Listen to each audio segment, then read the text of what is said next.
really, and then we'll have and then we'll have him take it away. Yeah. Excellent. Thank you so much. Welcome and introduce yourself. Okay, so I'm Vanessa, I'm Dudley, and I am a COVID-19 survivor. So in March, I think actually before Tyan's birthday, I hadn't been feeling too well, and we had decorators in, and they were plastering and drilling and all sorts. So there was a lot of dust around the property. So I hadn't been feeling, I started to get unwell, just like general flu symptoms and that sort of thing. Didn't think too much of it. Really didn't think anything to do with Corona because I wasn't going out. I was in the house. I was working from home. And I think just in my head, like the dust and the kind of mess had really just affected me.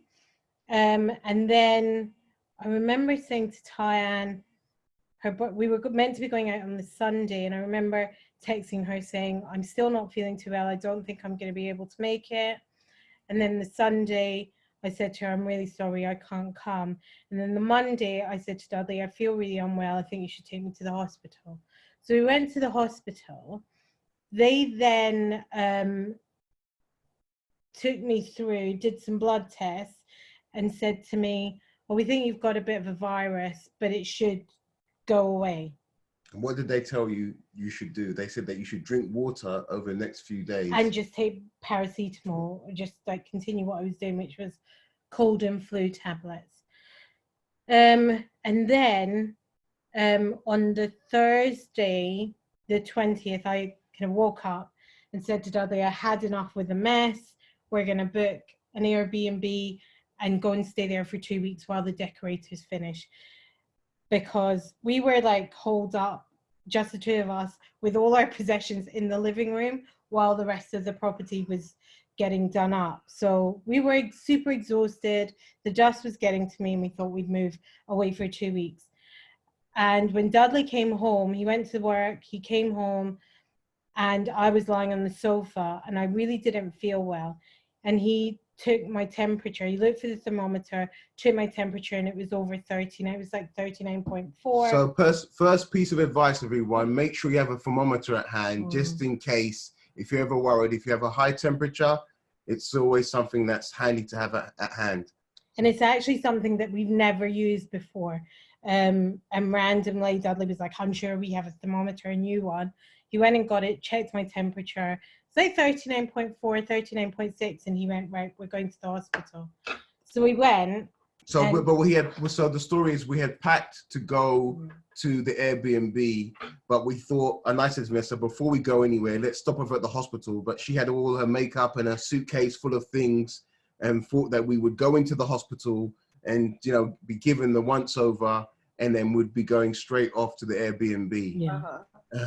So when we came to the hospital, they said that Vanessa showed symptoms, and immediately when we went into the hospital, they took us through these double doors where no one goes through.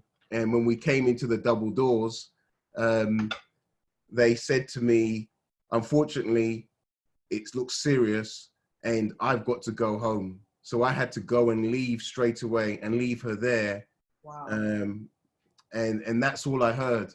And so that was the beginning of the COVID-19 journey and story. So yeah, so when we got to the hospital, they basically took me in straight away. The doctor came to see me, and within like 5 minutes, the doctor said, we're about 80% sure that you've got the virus. And I was thinking, right, okay, fix me. And he said, the best way for you to recover is for us to induce you into a coma to allow your body to rest for 48 hours. And I, in blind faith, just went, yeah, sure.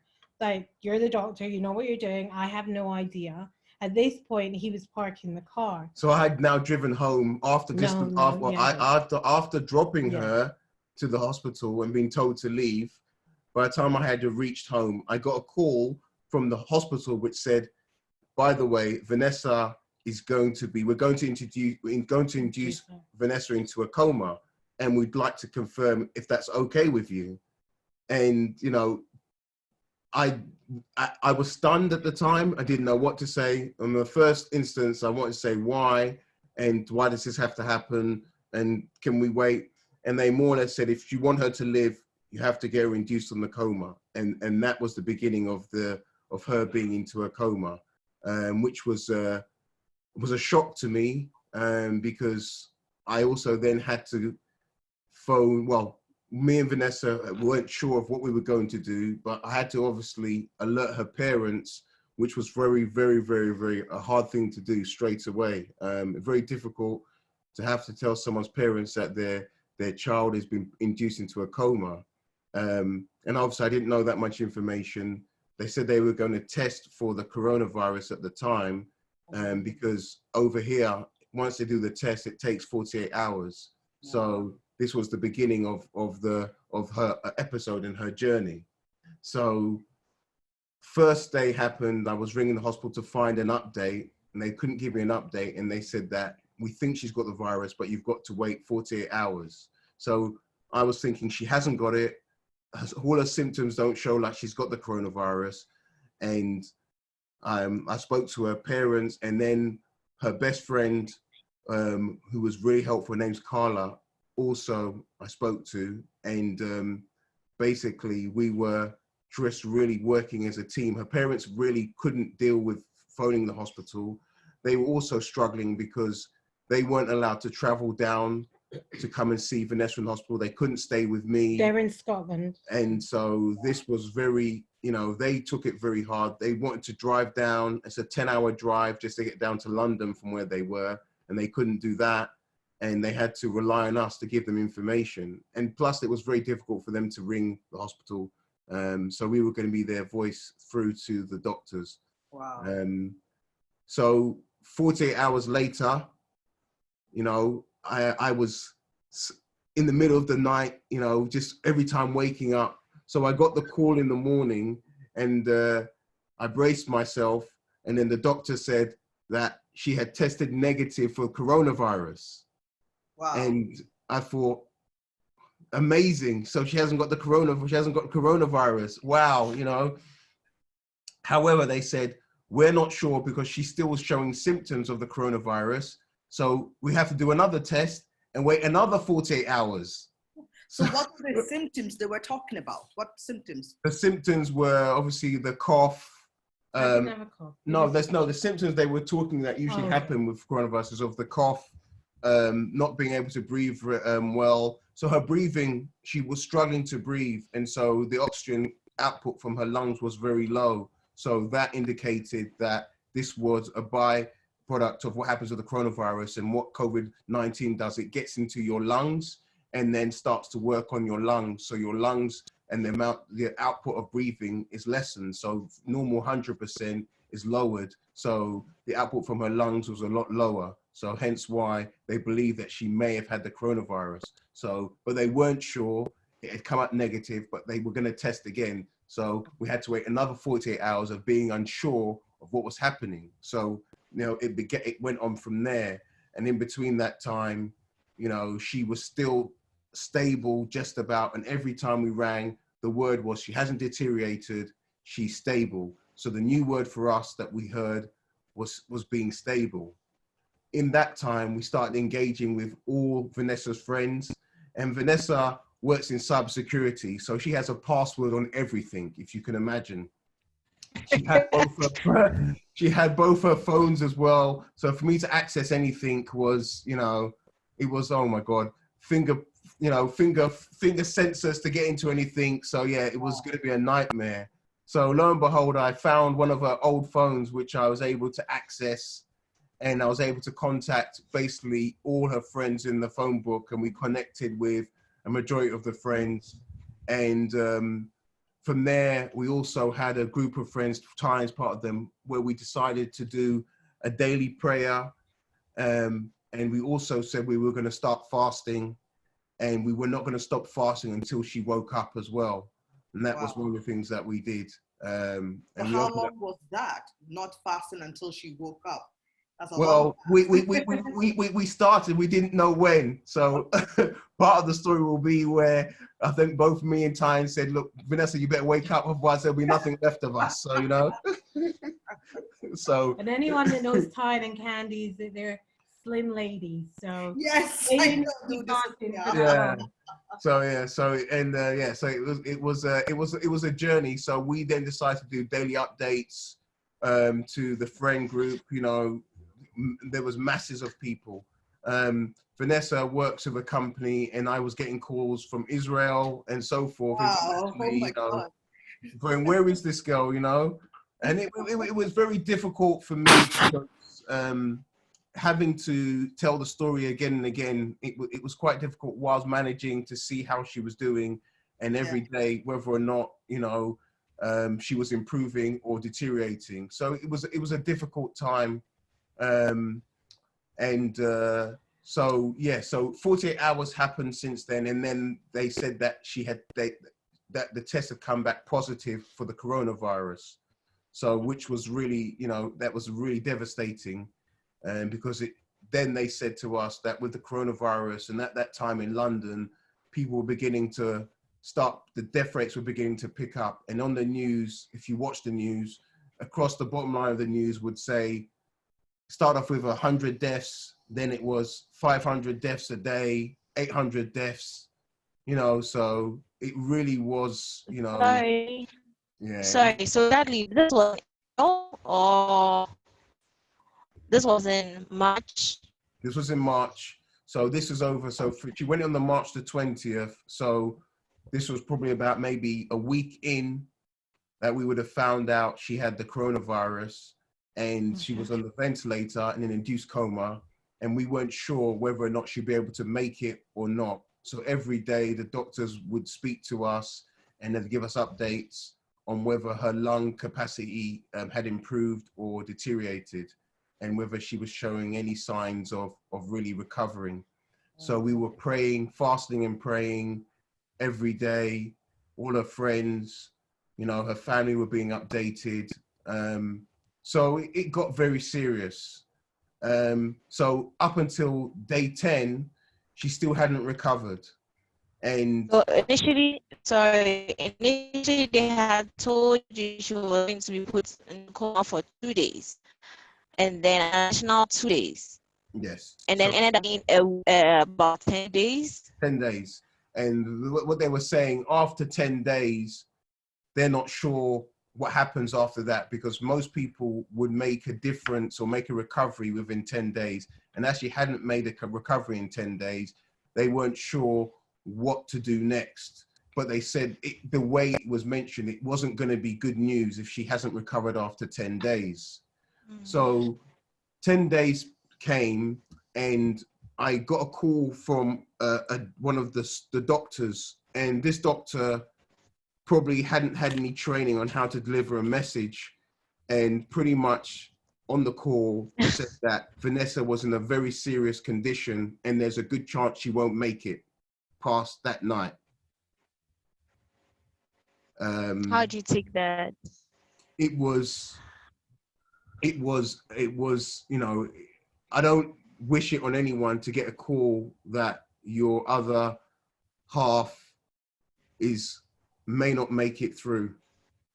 And I had to take that, have a moment, and then I had to then ring her parents and her brother.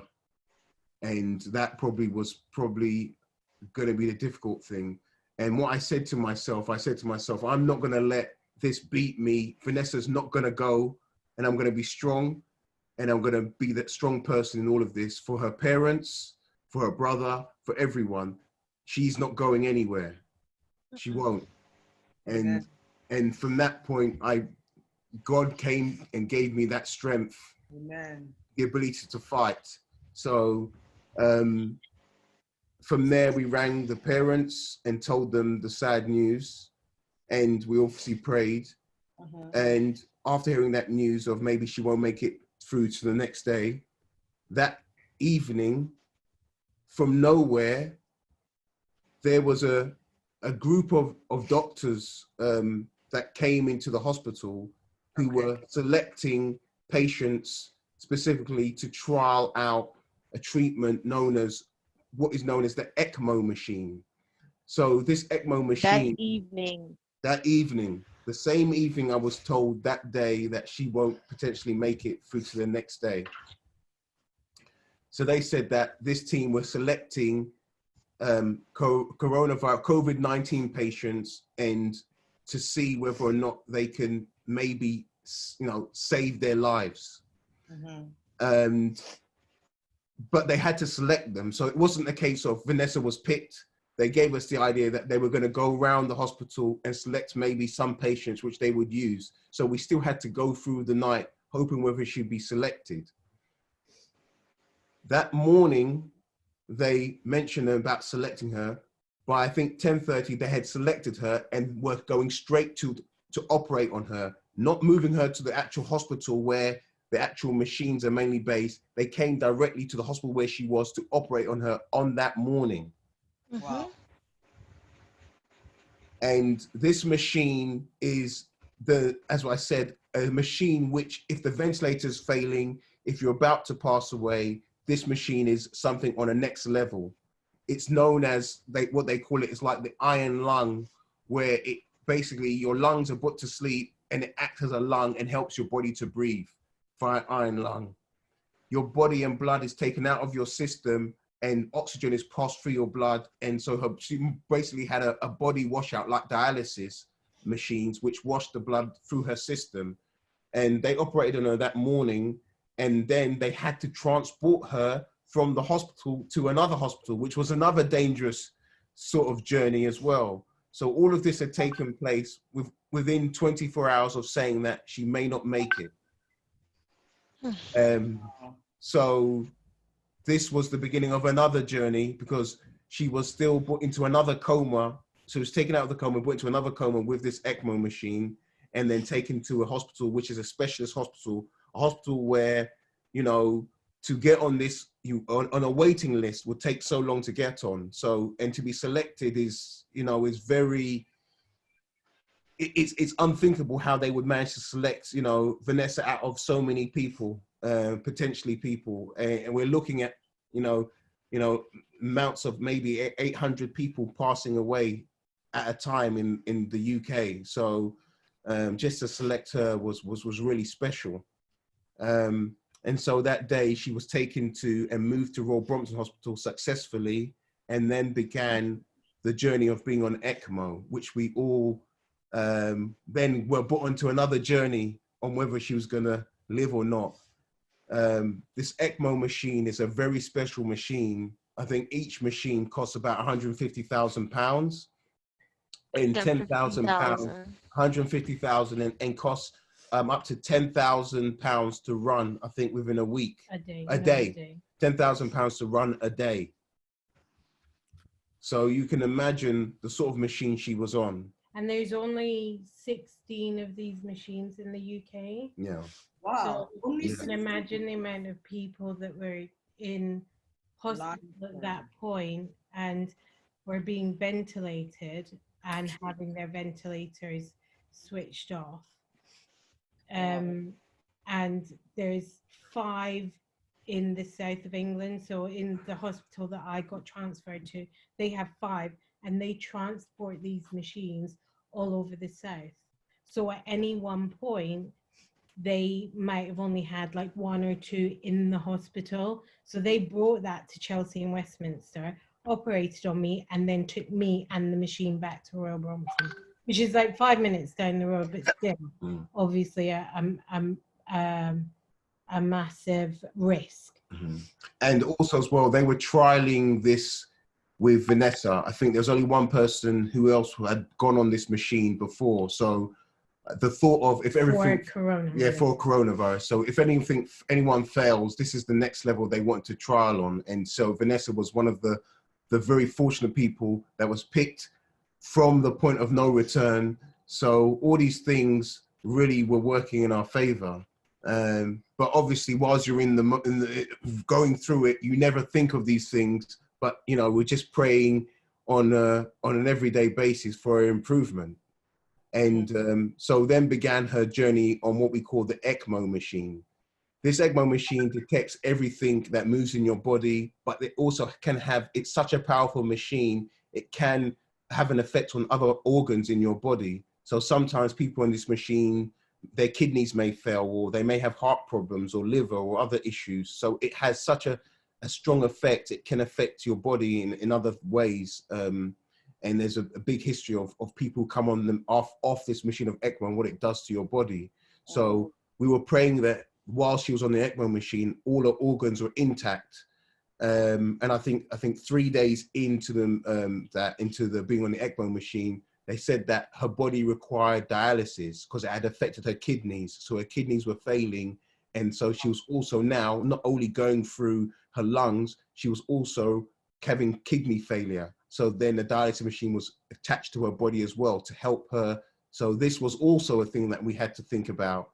So it was also part of another thing to add to her journey.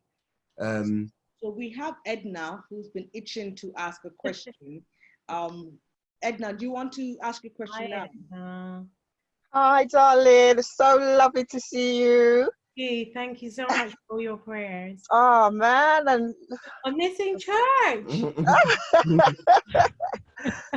just a question, because these are kind of questions didn't really want to ask Dudley at the time, you know, so we were just kind of sending messages of encouragement, and you know, we had questions, but we just, you know, it wasn't the right time to ask. But just in terms of when you were on the ECMO machine, was you literally, you just didn't know what was going on, so you were unconscious at that time, so you couldn't feel any pain, or you just didn't know what was going on around you at that time? What was your experience of that?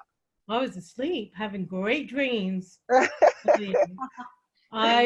Throughout my period, I mean, I think when we're trying to piece it all together, I had some negative dreams, and then they changed to positive. And so, for example, when I think back, I remember having revolutionary treatment, but I thought it was for something else. And where they did the incisions was like at the top of my thighs, but the same revolutionary operation that I was having, I knew that it was that area that they were operating in. And I was actually in my dream state, I was in a hospital, like a private hospital in Ghana, and in like a beautiful environment, and Dudley's mum was with me the whole time. But when I remembered the dream, like Dudley's mom was in like really cool 70s denim shirts, 70s flares, red lipstick, you know, like the Boney M braids with the beads. She just looked fire. But she was with me the whole time. So she was like my protector. And Dudley's brother, the one that's studying dietitian nutrition, he's studying that at university at the moment. He was in my dream bringing feed into the hospital for me. So I was having these sorts of dreams, but in terms of timing, it all works out. Like when I was having the treatment, when they were doing the incisions, is when I believed I was having the treatment in my dream. When they were physically moving me, I was dreaming that I was being strapped in an airplane to go to a hospital in London. Again, another private hospital. So there were things that kind of just came together. And then I also, when I woke up, I was asking Dudley about his mom and dad's anniversary party, convinced it was an anniversary party. No, this was a party, not anniversary. You didn't know you were preparing. No, I said anniversary party because I said to Carla, did you do my mom-in-law's hair for her anniversary party? And Carla was like, there was no party. And I was like, you came to the hospital and did her hair and makeup. Carla was like, no, we weren't allowed in the hospital. But of course, that was my dream state coming through. And then I think 2 weeks ago, Dudley went, you know, it was Mum and Dad's anniversary on the 1st of April. So all that was kind of, yeah. So it's like when I think about it now, all that stuff is just like, it fits in place, and it was all like beautiful dreams. Like even in the hospital in Ghana, because of the location of it, a giraffe came in and like checked on me. and Maybe you're in Eden. right. And one of my friends the other day said a giraffe is actually means peace and protection. So yeah, there was just like little bits that are coming back to me that I need to journal and put down and just understand it. I'm pushing out the pre-positive things of when I was saved. So yeah, that's pretty much my dream state. Yeah, so the good thing at the end of it, she woke up and didn't remember a single thing, which is fantastic. And we thank God so much that as far as she was concerned, she was just sleeping and didn't experience any of the pain or the anxious or anxieties or that we were going through for that entire month. So yeah, so during that period when she was on the ECMO, we were just waiting on regular updates from the hospital. And I think with groups that we always sent out the information to, the word was stable and no movement. And it was quite frustrating in the beginning when someone's saying stable, no movement, no improvement.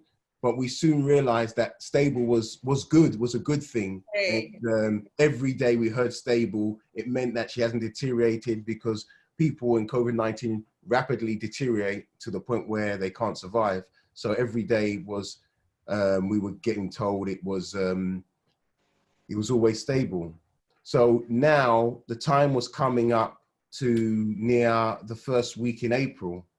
And I think I had a conversation with Tyann, and I think she's been speaking to her sister as well.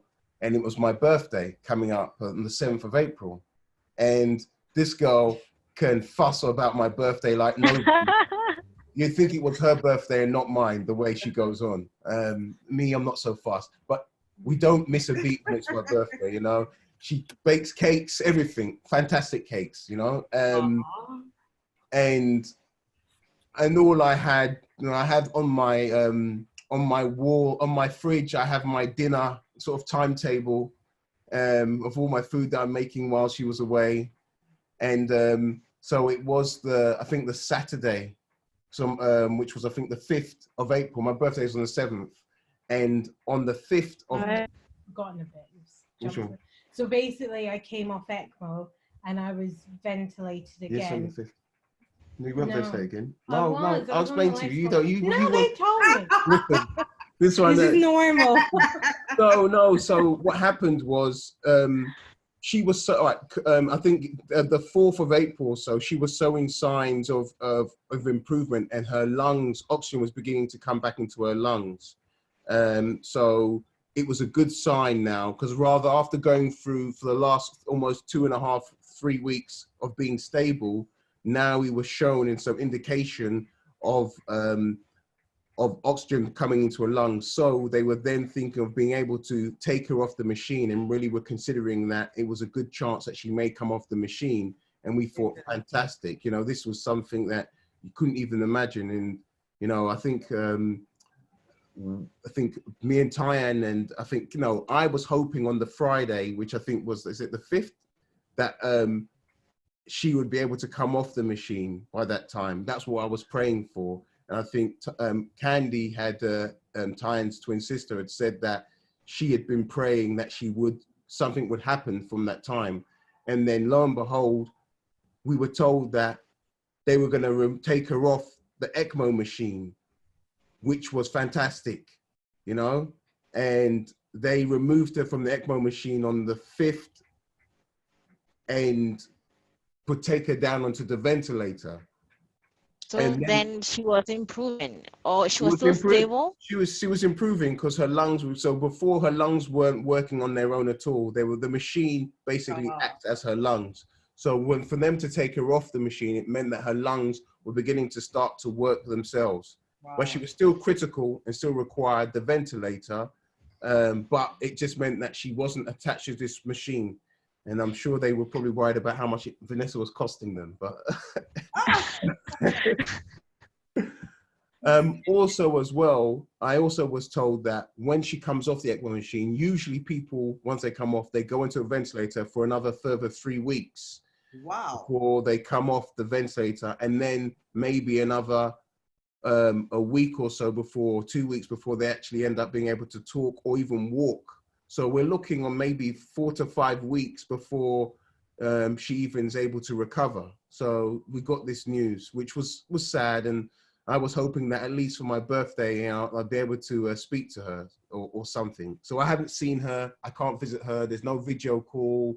Wow. I'm kept away. I'm also self-isolating at home. I'm not allowed to go anywhere, and I haven't left my house as well. So I also was going through my own sort of trouble. God, jeez. So But the staff, I later found out through updates, that the staff every day were speaking to Dudley, they were speaking to Carla, and they would play music for me.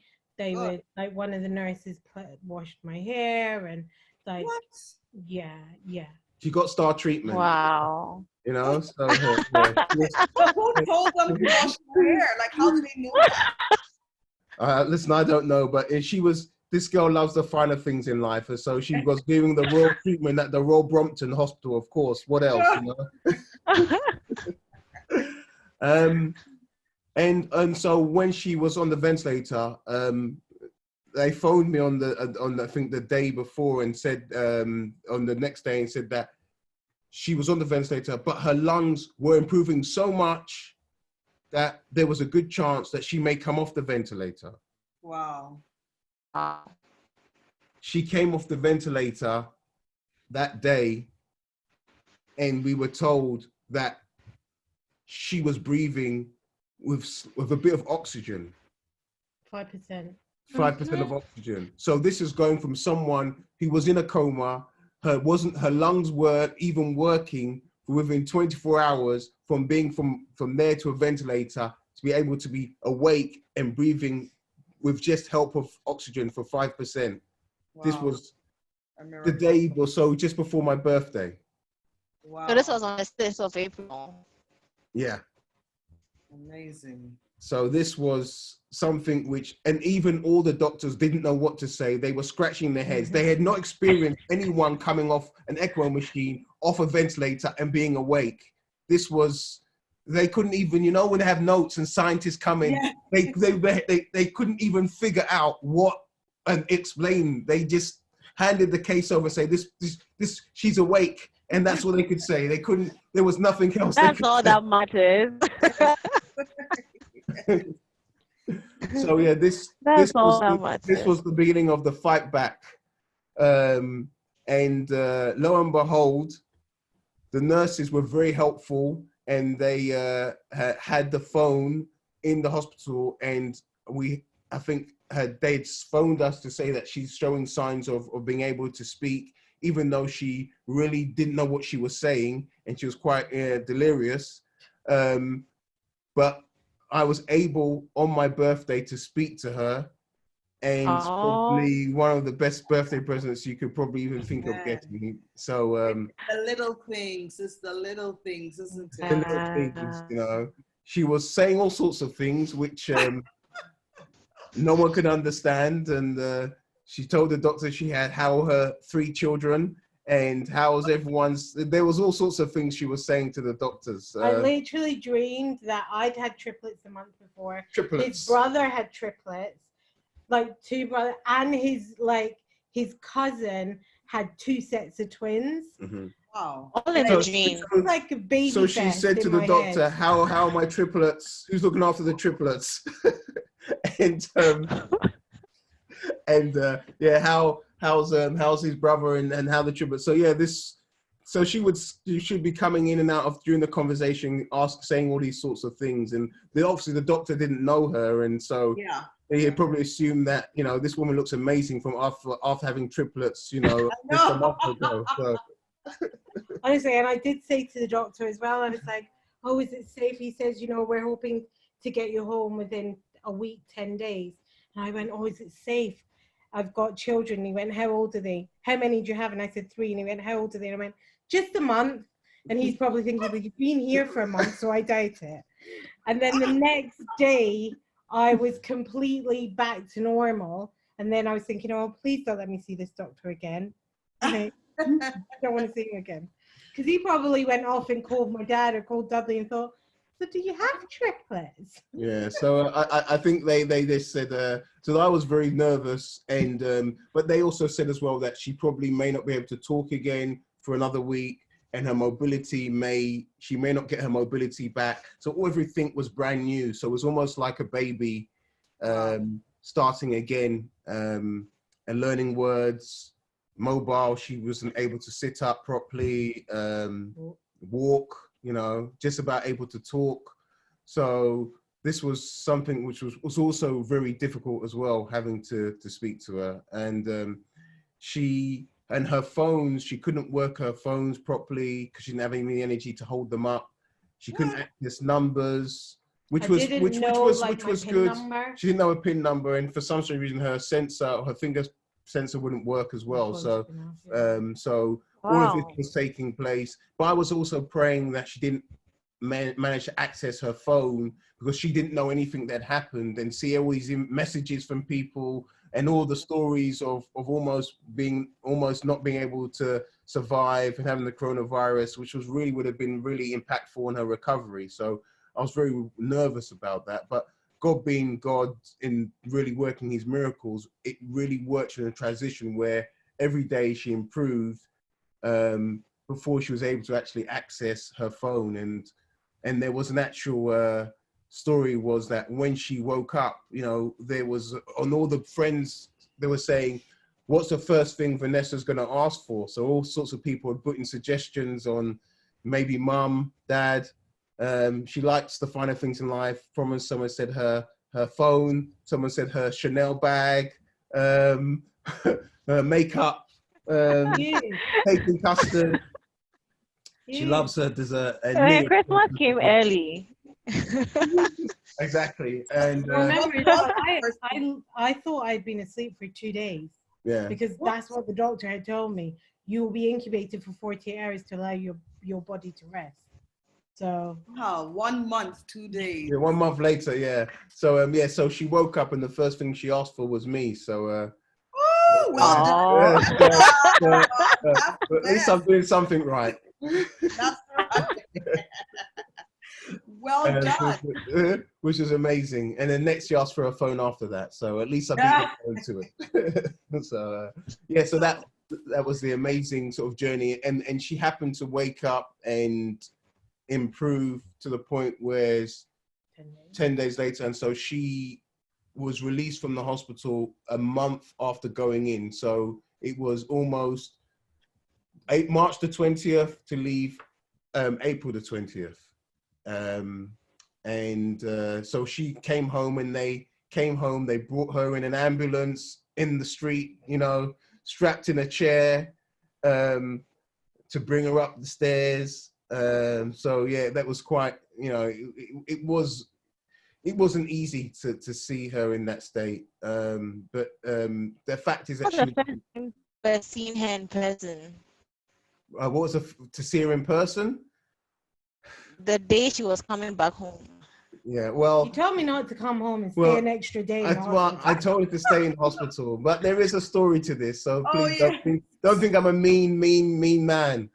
So we were getting our house decorated, and I'm one of these guys that wants the house to look sparkling. She loves a wonderful home. When you're coming home and your house is painted and the curtains and everything is in place, the feng shui, everything is just fantastic. So we were a day out, and with the NHS in UK, they are always behind. They never are on time. So they'll tell you, it's coming at 12 o'clock on Monday. Never. You'll wait 2 days later, or some story. So, and then from nowhere, we all thought they got the call that we're on time. In fact, we're ahead of time. We'll be coming at 12 o'clock. So it was like me pulling everything down, the paint, putting everything away, trying to tidy up, hoovering, washing, back to everything, making, you know, putting the smelling candles, everything, you know.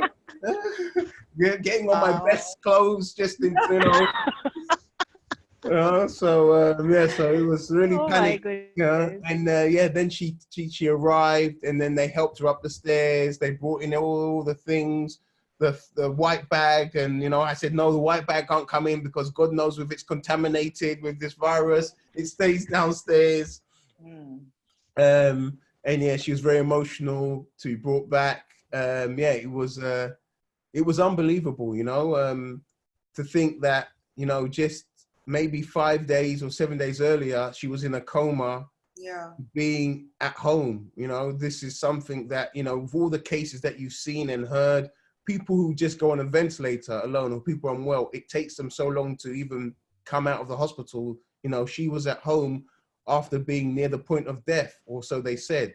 And it was absolutely unbelievable.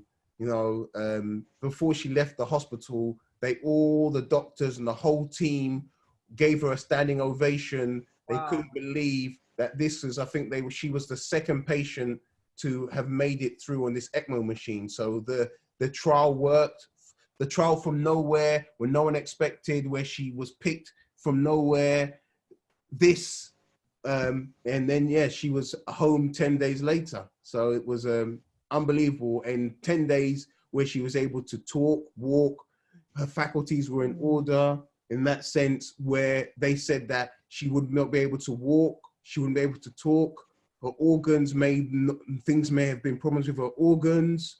All these cases that you hear, you know, the stories that people tell you, there's only a 30% rate where people come back from home who are normal after being on the ECMO machine. So everything was stacked against her coming home, not just coming home, but coming home in one piece. So yeah, all these things were amazing. Oh, and by the way, I will tell you that, you know, I don't know about Tyne and Candy, but yeah, we stopped fasting eventually. So after about 2 weeks.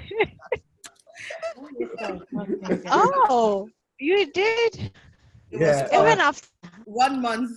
No, yeah, we had to, and when we did, you know, so it was, well, I did anyway. I think I was about to faint eventually. So whilst I was decorating as well. So there's so many things, but yeah, it really was impactful. And a lot of friends and family were fasting as well along the journey. We were having daily prayer groups with a group of friends. Jonathan and things on his call, and there's about 5 or 6 of us were a group, and we were praying every night. We would have a call for Vanessa, and we would all pray. The likes of Tyann, who found the Spirit had entered her, and she was delivering. Yes. She became a pastor, you know. Honestly, she used to come and tell her story. Right. Yeah, you know, the words that would come from her, you know, were impactful. You know, it was her, and she became one of the pastors every day. And her sister in America would come as well, and she's sending so many great words. There were so many great words, and you know, this woman is truly blessed. You know, all friends from nowhere were just contacting her from around the world. Really amazing. And the reason why I say that, this lovely lady helps everyone. She gives herself so many ways, and you know, to the point where I have to say, leave something for me at least, you know. And,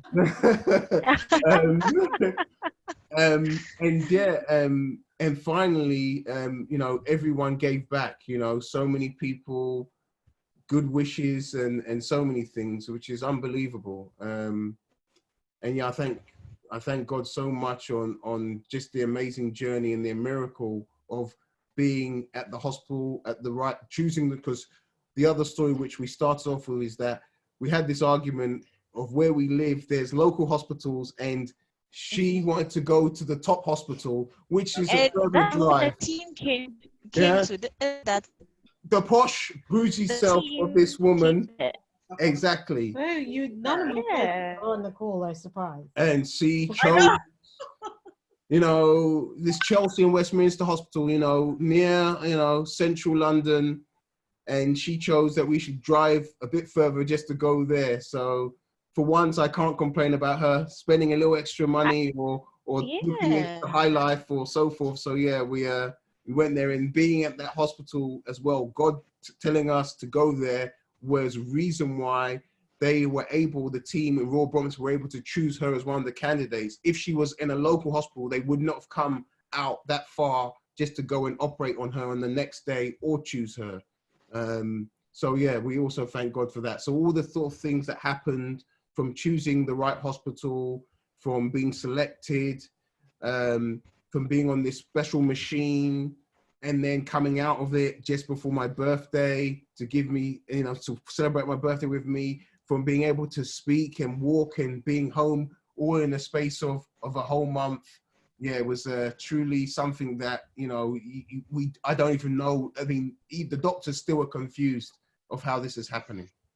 Yeah, they're think still calling me. The doctors and nurses from the hospital call me randomly just to check how I'm doing, because the day I was leaving, like, doctors would come in and they're just like, you were a different person a week ago. Like, we've never seen anything like this.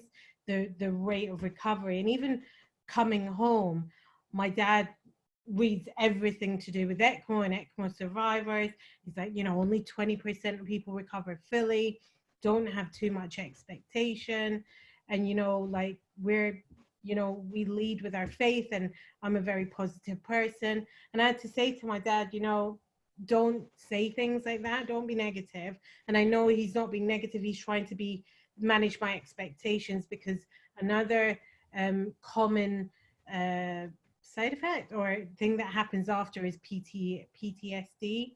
And my dad was talking to Dudley to make sure my spirits were up, but at no point did I ever think, oh, I'm never going to be able to walk or talk properly or do anything. In fact, I fight with him daily to let me wash dishes, or, you know, like, because they said it would be 6 months to a year. And actually, one of our friends from our prayer group is, when I said, you know, it's going to be a long journey, and he said, actually, don't say that, you know, it's going to be a quick and painless journey. And he's right. Okay, I have some pains, but that's normal with the stretch of, you know, muscles, etc. And I've got some nerve pain in my head that again will subside over months. But in terms of my recovery rate, every time I speak to a doctor or a nurse, they're a bit like, oh wow, so you went down the stairs, or you're walking, or you cooked dinner. And I, even when I speak to like loved ones and friends for the first time, they're expecting me to be either breathless or tired, or, you know, I was on the phone to a friend until midnight the other night, just talking, and she said, I thought this call would be 20 minutes because you'd be knackered. But I'm pretty much like, I'm working again. I went much to Diane and Dudley's dismay. I went back to work after 2 weeks because we're working from home. My hands and my brain work, so I can be on my computer, and it's better than watching Netflix all day. I mean, I think the amazing thing is that every pain that she's had when she's come in, God has helped within a few days or a week. Every time she's improving. So all the ailments she came home with, every time, you know, it's like a miracle. I mean, a month in, she was able for the first time to go down the stairs, where she hasn't been able to go down the stairs. And then we were able to, from there, I took her out for a first time, and we drove around, and she was able to see, it was a sunny day in London, and she was blessed to come out and see everything out there. But it's quite funny because she's been away or out of the public arena for almost 2 months. And on the day, a lot of people were acting as normal. It was sunny. She didn't see any queues. It was as if there was no change in the world. So, you know, God has really blessed her where she hasn't managed to experience a lot of the things that we encountered. And I give God so much thanks, because it's almost she was cocooned and kept away from it all, while she was left to recover. So I think all of these things are really fantastic and really evident of really the blessing that, you know, she received, and how she was given this time to not just come back, but really avoid and see all the sort of trouble things that most of us have had to encounter. And that brings me to the point of, I think, you know, she's had to fight for her life, but I actually believe you also had to fight for, I don't know, some form of stand for yourself, because you were going through times of quarantine. Everybody is indoors, everything has changed. We are no longer living in the more time and all of that. And you, okay, we were all quarantined at a point in time where something very personal, right, going through it. You just have to keep watch for the person. Yeah, I So mean, you are at another level too.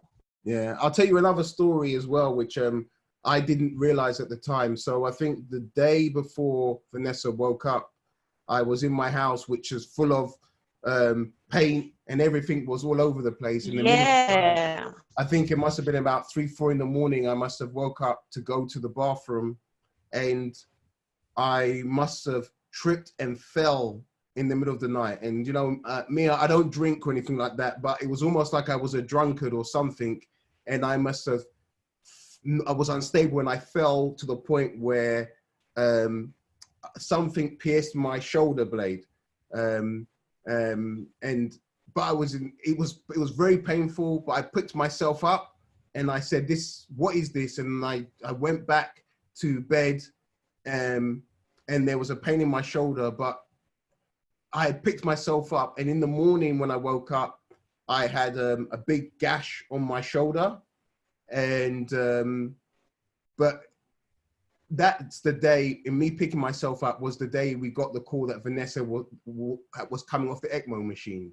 So it was a sign that no matter what happens to you, you will be able to get yourself up. And I said that if I'm going to get myself up, I knew that it showed to be a sign that Vanessa was waking up that day. Absolutely. So yeah, so all these signs were there, really showing of really what was going to happen to her. So, and when she got into hospital, I think you mentioned there were maybe how many deaths in London at that time?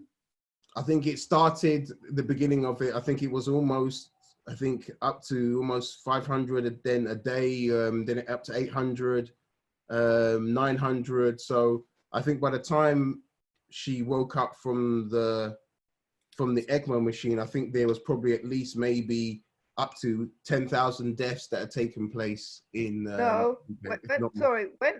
Vanessa went in, hi guys, when Vanessa went in, it was about 500, but I was keeping an eye, when she woke up, it was about 5,000. But there's been definitely a different change in what was the numbers, because obviously, sorry, I'm just jumping in, but obviously when Vanessa went in, we didn't, when Vanessa was diagnosed with COVID-19, it was at very early stages in the UK. So even when Vanessa was in the hospital, I probably didn't think of it as a life and death. When we gathered the troops, and I say thank you to everyone that's joined in today, because we really, to me, Vanessa's story is a testimony. It's nothing else but a testimony, because since Vanessa, I personally have lost loads of people to COVID-19. Mm-hmm. So it was about 500 people had passed away when Vanessa had gone in, deaths. When Vanessa woke up, it had just gone over 5,000. And as we stand today, we're on about 36,000. That's right. And to me, I think with Vanessa, I really do believe it is the power of prayer. The people in this group here, most of the people here, joined in groups to join together. And I think why the doctors are so confused, because they don't understand how Vanessa is healed so quickly. But we all know the power of prayer. Yeah. This can only be God. This testimony that you organized today, it can only be God that has got us where we are. Because there's people that I know who have come through coronavirus and then subsequently passed away a few days later. So we do not take it for granted. I'm sure no one does here, that you will survive coronavirus if you get it. You know, do you know what I mean, Vanessa? So yeah, the numbers just increased, because I remember, as Vanessa said at the beginning of this testimony, it was my birthday. We'd gone out, and there were quite a few people on this thing. We'd gone out to my birthday for drinks, I think on the 15th of March, I think it was, guys, Edna, I can't remember. And the thing is, we weren't social distancing at all. We were all messing about. And what's really... I was social distancing, well, at least trying a little bit. Yeah. But the thing is, Vanessa could have been there and technically given us all the coronavirus, because we were not social distancing. We was there, Fiona, Edna, I, we were just out there hanging around at a bar. And we did not realize at that point, that was only a week, that was the week Vanessa was unwell, how deadly this coronavirus was. Do you know what I mean? I mean, it's a testament, because a lot of people actually, Time was saying, we're not taking it seriously. And this really shows you how real this coronavirus and the COVID-19 can be if you're not careful. So, you know, we can't take things for granted. And obviously we find out later on that it affects, especially in the UK, a lot of people who are of color as well. So you've got these factors that we have to understand. And so being very grateful that, you know, she's come through a lot of the things that they said that she wouldn't do. So the statistics have not been really kind to people of color or of people going to ECMO or on ventilators. So yeah, there's so many testimonies in its own part of the story, if you break it down. But you know, the fact that she is here and, you know, being herself, you know, is fantastic. You know, I knew Vanessa was back when she started on the phone, when I heard her talking to the doctors and telling them off in the hospital. So I knew poking me with different I needles. knew she was back when that was the case. They were taking my blood. Yeah, they were taking my blood to check my liver and kidney, my organ function 3 times a day. I have very small veins, and they're only meant to stick you twice. And if they can't find it, they need to leave it. But this one doctor we nicknamed Pokey Man used to come, stick it in, take it out slightly, move it around, take it out, move it around. I had to say to him, you know, I'm not a pincushion. It's painful. And on your hand, it is really painful. So I used to have to say to him, stop. And one day he was on the phone, I'd be like, stop! But, you know, God being so good, Vanessa couldn't stand needles. You brought her, even brought a needle in the air in the house. She'd jump and run like if there was a mouse in the room. And once she's come out of the hospital, during there, she was having injections in her stomach, and she was taking it. I'll be speaking to her, and they were injecting her, and she was just talking to me and continuing the conversation. So there is some things that she's gained from going into the hospital. But yeah, God has made her so much stronger in so many ways. I don't even think she even realizes how strong she is, and she probably will probably not realize it, but she's done so well. And, you know, when many people probably may have doubted her, you know, she really pulled through. So we give thanks for that. Yes, thank you so much. And to me, just listen to your story. Obviously, Vanessa, you are a fighter. That's the reason why you're here today, to tell your story. You're a survivor, you're victorious, you are amazing. But I know they say behind every strong man is a stronger woman, a good man is a better woman. But I must say your husband has just paved the way for all men in the world. It didn't stop just there. I had to also take on house duties when she came to look after her as well, cooking, cleaning, everything. So, you know, oh my goodness, you know, that's another story. Icing on your cake. Impatient woman, yeah. Cooking 3-4 meals in just one go, and her saying no, yes, this one, no. So yeah, yeah. So it's just amazing how you stepped up. And that's when we were talking before, and I said to all the single women out there, it's possible. There are men out there, just like Dudley, who will fast for you, pray for you, and even though you've now survived, continuously, I guess, take care of you to make this happen. So God bless you, and for rallying up Vanessa's friends and your friends. But I wanted to also, as you said, get Ty to give her story, because I also see Ty transformed into this prayer warrior. And Ty, could you just come and tell us how you transformed? Because I know now that if anything happens to me, you got my back. Ty, tell us your story and how you got it. You're funny. You're funny. You know what? I don't even know. The thing is, Vanessa, Edna, and I, and there's another girl, Petrova, I forgot to invite us to this actually. We all go to church together, right? So when this thing happened to Vanessa, I don't know. It was the first person I know that had COVID-19, right? I didn't know anyone else that had been diagnosed. Vanessa was the first person. So I just thought, so something in me said, well, you have to get together and pray. So I relied on my people like yourself, Fiona, Edna, or Dudley. There's a guy on here called Jonathan. I said, Christina, and some of my friends, and they're probably missing some people like my sister. And I know that they're prayer warriors. And I thought, it's not by my might, because prior to that time, I wasn't really someone that prays a lot. So I said, I need to get my friends together and gather together and pray, because I just believed what you was hearing in China and Italy, I just felt you really needed a strong prayer group together.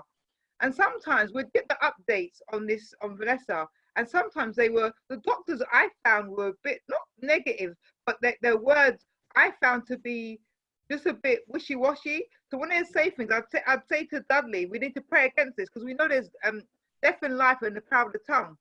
So I just got with my sister, got the troops together, and I can't take, yes, I gathered the groups together, but I can't take credit. I thank on here, who's here, Hannah, Edna, Fiona, Candy, Jonathan, Bode, Christina, Wendy, I don't know, there's other people on here that I can't see, that who I was in contact with, who really got together, and then we really prayed as a group. And there's prayer in numbers.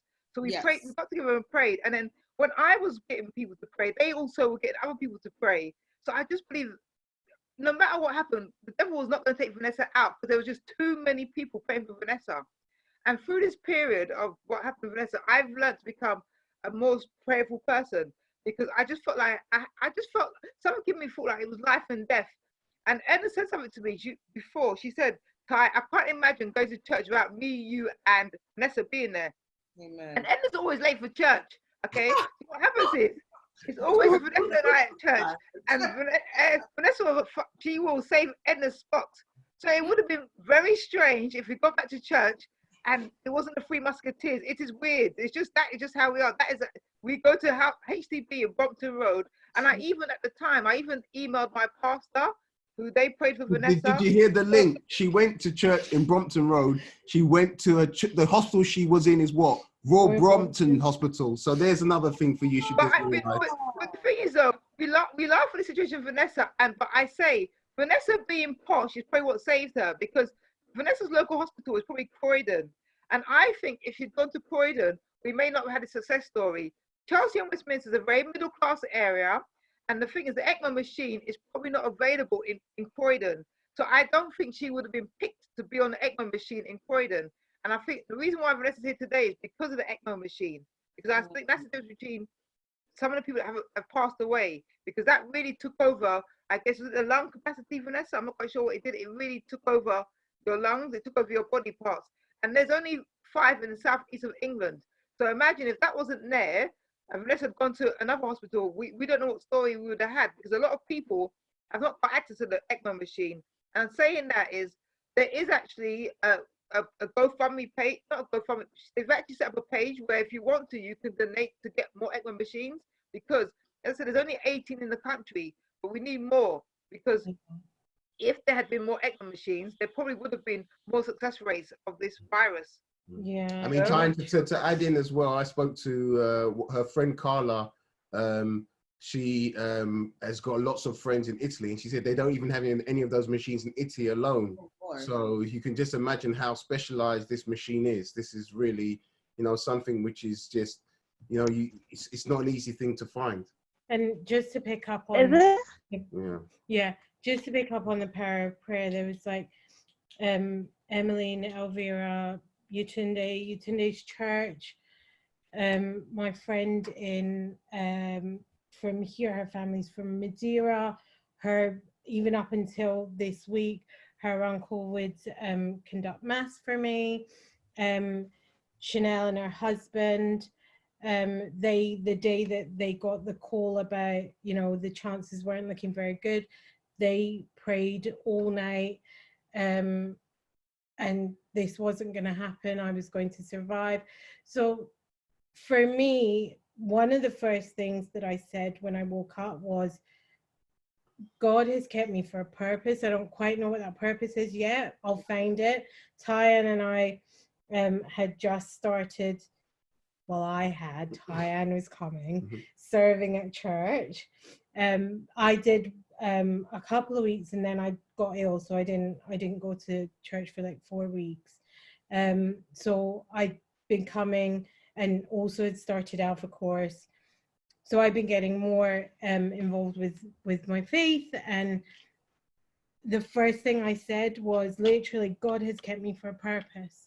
I don't know what it is yet, but I will find it. I'm not taking this for granted. So just, you know, as Tyann said, everyone came together. And even people, like one of my best friends has always said he's not a believer in God. And the other day he said to me, and he stopped me in my tracks. He said to me, had a word with the big man up there or two. I was fine. I knew you were coming back. And I didn't expect that to hear that from him. So many people got this situation is not just the coronavirus, but Vanessa's story has brought so many people back to God, you know. It really has. And even just like we have a prayer chain every morning with Dudley's family, because they were praying every day at 7 o'clock in the morning as a family unit.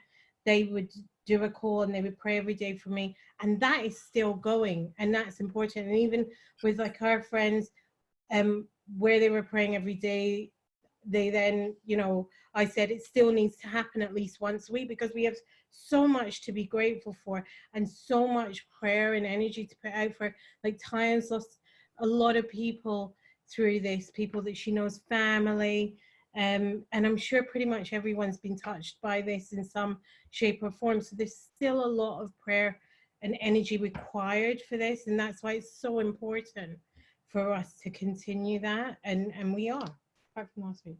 But yeah. One of the things, I mean, I see someone called Paulina has written something very beautiful for both of you, but referencing Dudley, just you as Dudley. He's an epitome of a good man, are still out there. Not surprised Vanessa is recovering quickly. His vibes and positivity is contagious. Amen. God bless your home. Obviously, I know you're still searching, but as I listen to you, it's sorry, it's not like I want to be you guys, but it's like, this is beautiful. And I really, for me, I see, I don't know what to call it, marriage counseling, but your love and your support and I don't know what it is. It's infectious. And I feel like many times we know that the women, you know, African women, we try very hard, you know, we work very hard on these relationships, and many times we think our men have just taken us for granted, but you are really putting the man back into the center, the headship, the lead in relationships. And it's across board, but I'm just speaking for myself as an African. And so it's across board, and to, you know, you guys are just, you embody what God wants us to, you know, resemble in marriage and relationship. I understand things happen. I'm not saying, you know, I understand things happen, but still, you still have to have each other's back. And I believe something around that, whether it's called marriage ministry or, you know, just kind of leadership in relationship, I see you guys really doing talks and training lots of people, because as we hear now that during this COVID period, there's been an increase in domestic violence because people are home, and I'm not sure if this increase in not just spousal abuse, but children abuse, you know, in the homes. And it's pathetic. You know, this is where you like, oh, I get time to be with my wife, and then you're beating her up. And so I really pray that as you know, continue to figure out what you want to become, that is one of them, because you guys really embody it, and you have stepped up like what we believe our, you know, the men in the Bible, the godly men are supposed to do, to step up, because it makes your wife so beautiful. You know what I mean? It makes your wife so beautiful when we see you love her like that. So the fun thing is, like, our friends that are around us, they're all the same. Yeah, I mean, all of us that are married, that are around us in relationships, are all the same. Like, amazing. I will stick up for some men, because I think sometimes men sometimes get a bad rap. No, I think when it comes down to it, you know, when you love your other half, you know, unconditionally, you have to step up to the plate. You know, God puts it on you, and it's time to stand up, you know? And I think some of us are not put through that test in life, but God provides the test for us to stand up. And I think, not that I wanted the test, but no, I think I would pray that majority of men, good men, will do what it has to do and be selfless when it comes to the survival of their wife, and to make sure they will go to the ends of the earth to try and make them survive. You know, even small things now, in, you know, moaning on, you know, they talked about couples having sort of little arguments, making her 3 or 4 meals, and her saying she doesn't want them, and going back in the kitchen and making another meal. So all these small things, you know, but they all are part and parcel of relationship. And I take the good with the good, and sometimes a bit semi-good. But no, but definitely, I think it's also helped, you know, a relationship a bond that we had, and really. We actually get on, funnily enough, because we're both so busy, we probably nitpick a little bit more when we're like working and life is, you know, around us. But when we always laugh that when we go on holiday and it's just the 2 of us, we get on so well. So actually that time together is one of our favorite times, like when there's no one else. So like this time of just being at home, I love it. I probably get on his nerves a little bit too much because I'm fussy, but we get on so well when we're just the 2 of us. But I think the other thing that we're trying to say, we're always trying to say, let's take a break, let's go on holiday, and we want to take time out of the world. And this has God has forced to make sure that we have our own holiday at home, so we're able to appreciate each other more. So we're able to watch programs, Netflix together for once, and finish off all the programs that we started off last year and managed to finish them together. So all these sort of things, it's always good to sort of spend time with someone that you love and really enjoy the small things, but nice things, and I appreciate them, you know? Amen. That's nice. I'd like to introduce Dr. Morrison to you guys. On.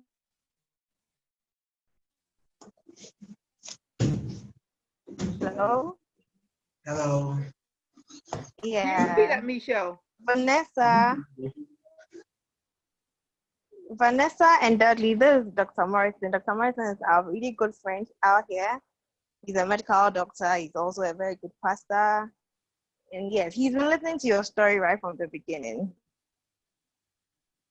Dr. Morrison, Vanessa, and Dudley. Wow. I've been listening to your story and I'm so excited. I just wanted to ask one question. What were some of the prayer topics that you were praying? I just want to know the Psalms that you used or the Bible quotations that you used to pray. Maybe I should ask a second one. To you, Vanessa, how the experience changed your life? I mean, your personal life. How do you see God now? Well, God for a long time has been at the forefront of my life. So I don't know if it's changed my relationship with God. As I said before, I know that God saved me for a greater purpose. And that's something that I'm still praying on so that it becomes clear, because I don't want the chance that I've been given to be wasted. And I know that will come. I know it will come, but I don't know. I think that's the biggest thing for me. So yeah. So yeah, there was. I mean, I think there were so many prayers. Yeah, Tyler probably has on the prayers. I know one of the prayers was Joel 2, wasn't it? About fasting, which was no, that's just Joel. We mentioned about fasting was one of the ones that was really really important. I think it's in Isaiah. Isn't it Isaiah? The importance of fasting, yes. And that was actually something you mentioned last week, I think, Dr. Morrison, as well. So some of the psalms we use, one of them we used was Psalm 41:3, which is the Lord will sustain him upon his sick bed in his illness and restore him to health. That was one of the psalms we used. We used Isaiah 38:16. You restore your health and allow me to live. Yeah. I had quite a few. I had quite a list. Okay. Luke 5:17, and the power of the Lord was with him to heal. I'm just going through Isaiah 53 verses 4-5. Surely he has borne our griefs and carried our sorrows, yet we esteemed him stricken, smitten by God and afflicted. But he was wounded for our transgressions, he was bruised for our iniquities. The chastisement for our peace, and upon him and by his stripes we are healed. So what I'll do is I'll find scriptures and then I'll put them in the prayers. All right. Thank you. Okay, you're welcome. Hi, can I add to that? Yeah. It's Jonathan here. Hi, Vanessa. Hi, Dudley. How are you doing, Jonathan? Yeah, I've been listening and I'm really inspired. I'll just say, you touched on Isaiah 59, was one of the chapters we read about fasting. So touch on that if you want to get into the scripture. And I also want to just add how I've been made really proud by Dudley in all of this. For a bit of context, I've known Vanessa for over 20 years, and she introduced me to Dudley when I moved to London from Glasgow, and I played football with Dudley for many years. And I remember back as far back as 10 years ago, sitting in a car with Dudley, talking about faith and asking him if he believes in God. And I think at that time, Dudley said, yes, I believe in God, but I don't go to church. I was raised in the church. My mom's one of those prayer warriors, Pentecostal woman.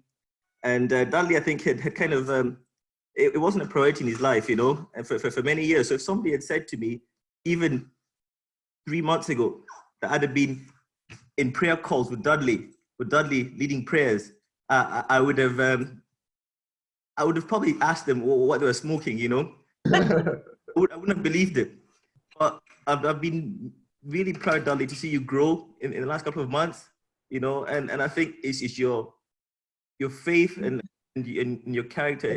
It's tough, but when God has called you to serve and show that you can believe in him, and having faith is one thing, but having a belief as well, is something completely different. Faith without works is dead, and you did the works, Dudley. You fasted, believing that there'll be an outcome there. You knew deep down, that God was going to answer our prayers. Another scripture we touched on again for Dr. Morrison was around when two of us come together, when there's two of us or more in prayer, he's here, and also faith of the mustard seed, and moving mountains. We believed in all that, and mountains were moved. So that Vanessa's test has truly been a testimony. We're so glad to have her back. I'm not surprised in certain people, Tyann stepping up, because she's a very, very godly woman, even if she doesn't know it sometimes herself, but Dudley, I must just say, I commend you, and I'm really proud to see how you've stepped up, and I hope this doesn't just stop, Dudley. I hope this continues from now on for life, this example of faith that you've shown and this leadership. I just had to say that, Dudley. I'd like to thank you. One thing I will add is that we're all here together today, and it's always good to come together and have scriptures or pray with your friends and colleagues, because some of the time people maybe have to pray on their own, or they go to church where they don't see one another. So it's always good when you're in a group and you know one another and you all have, various things you pray for, but it's good to share such stories or scriptures together. And I think as a unit, it's been really helpful.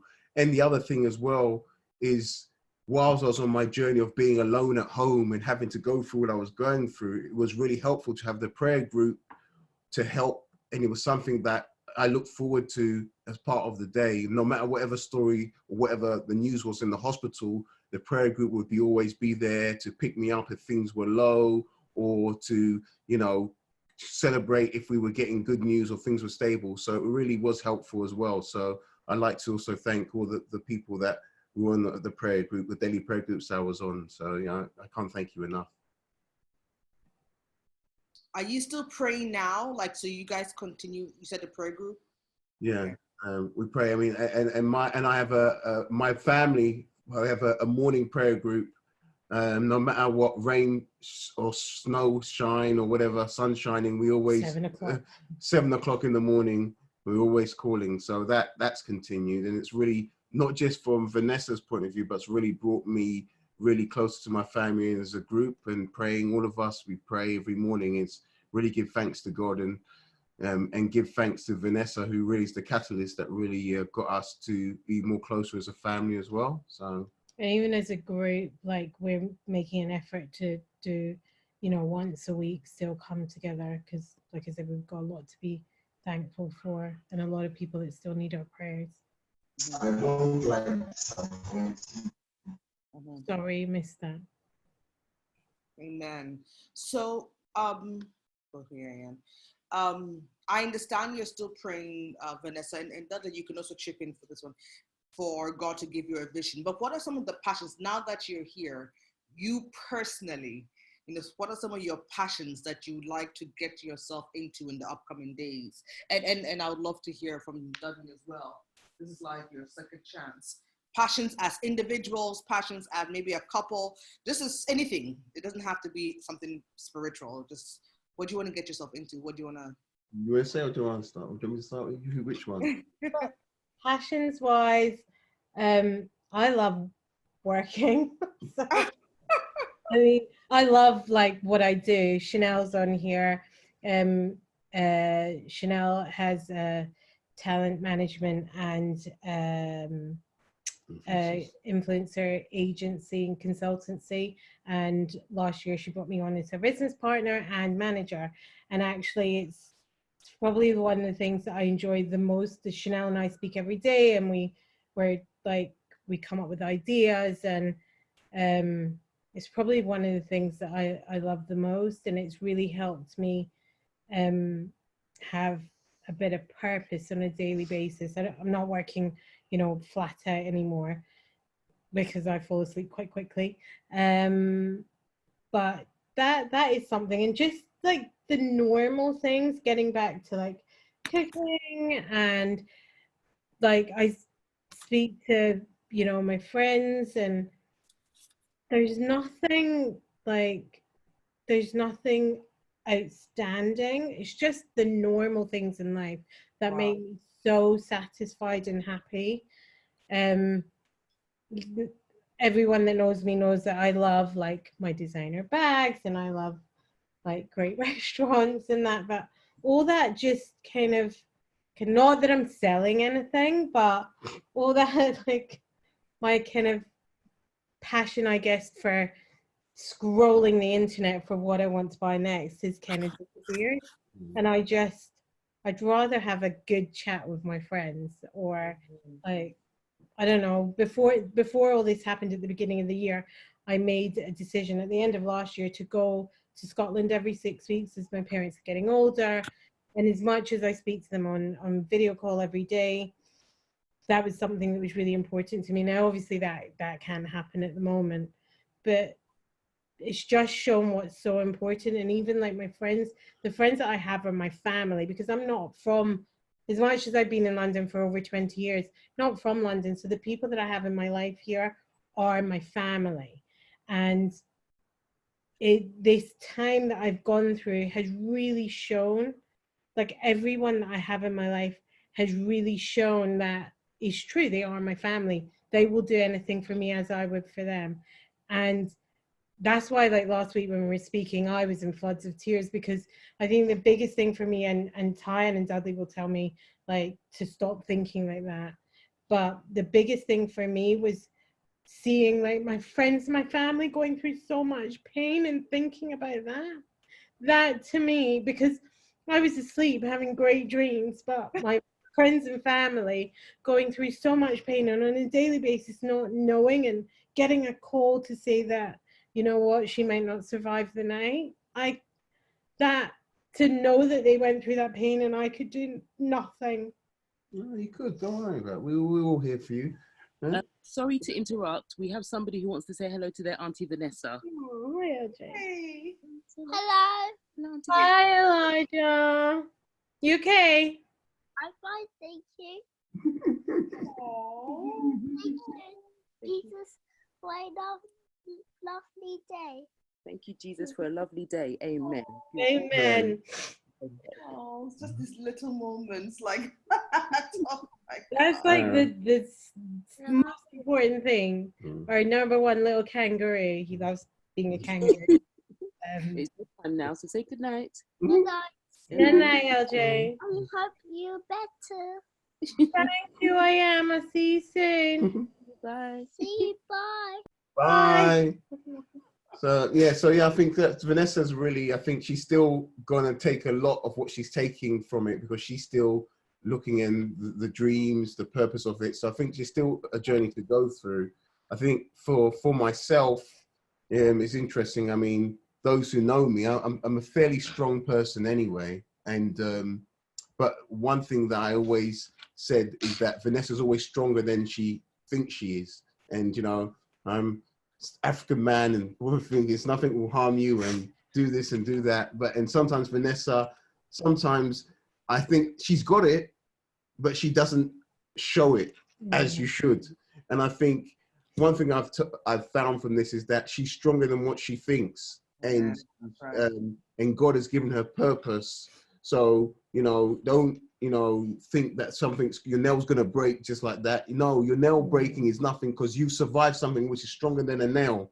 So when you have any pain or so forth, yes, we also have to manage it, but God has brought you here for a reason, and then you are stronger than that. So I'm really happy that if I go and tell her about, be stronger, she'll always moan and say, oh, you're such a man and you don't get it and so forth. But she now, without me having to say, my message that I wanted to tell her, God has given her a message of how strong she is and how robust, and how she's now, when I'm trying to tell her to take it easy, wants to come and help me in the kitchen now and start doing this. So definitely, I think she really is really showing, some strength, and God has really given her from that.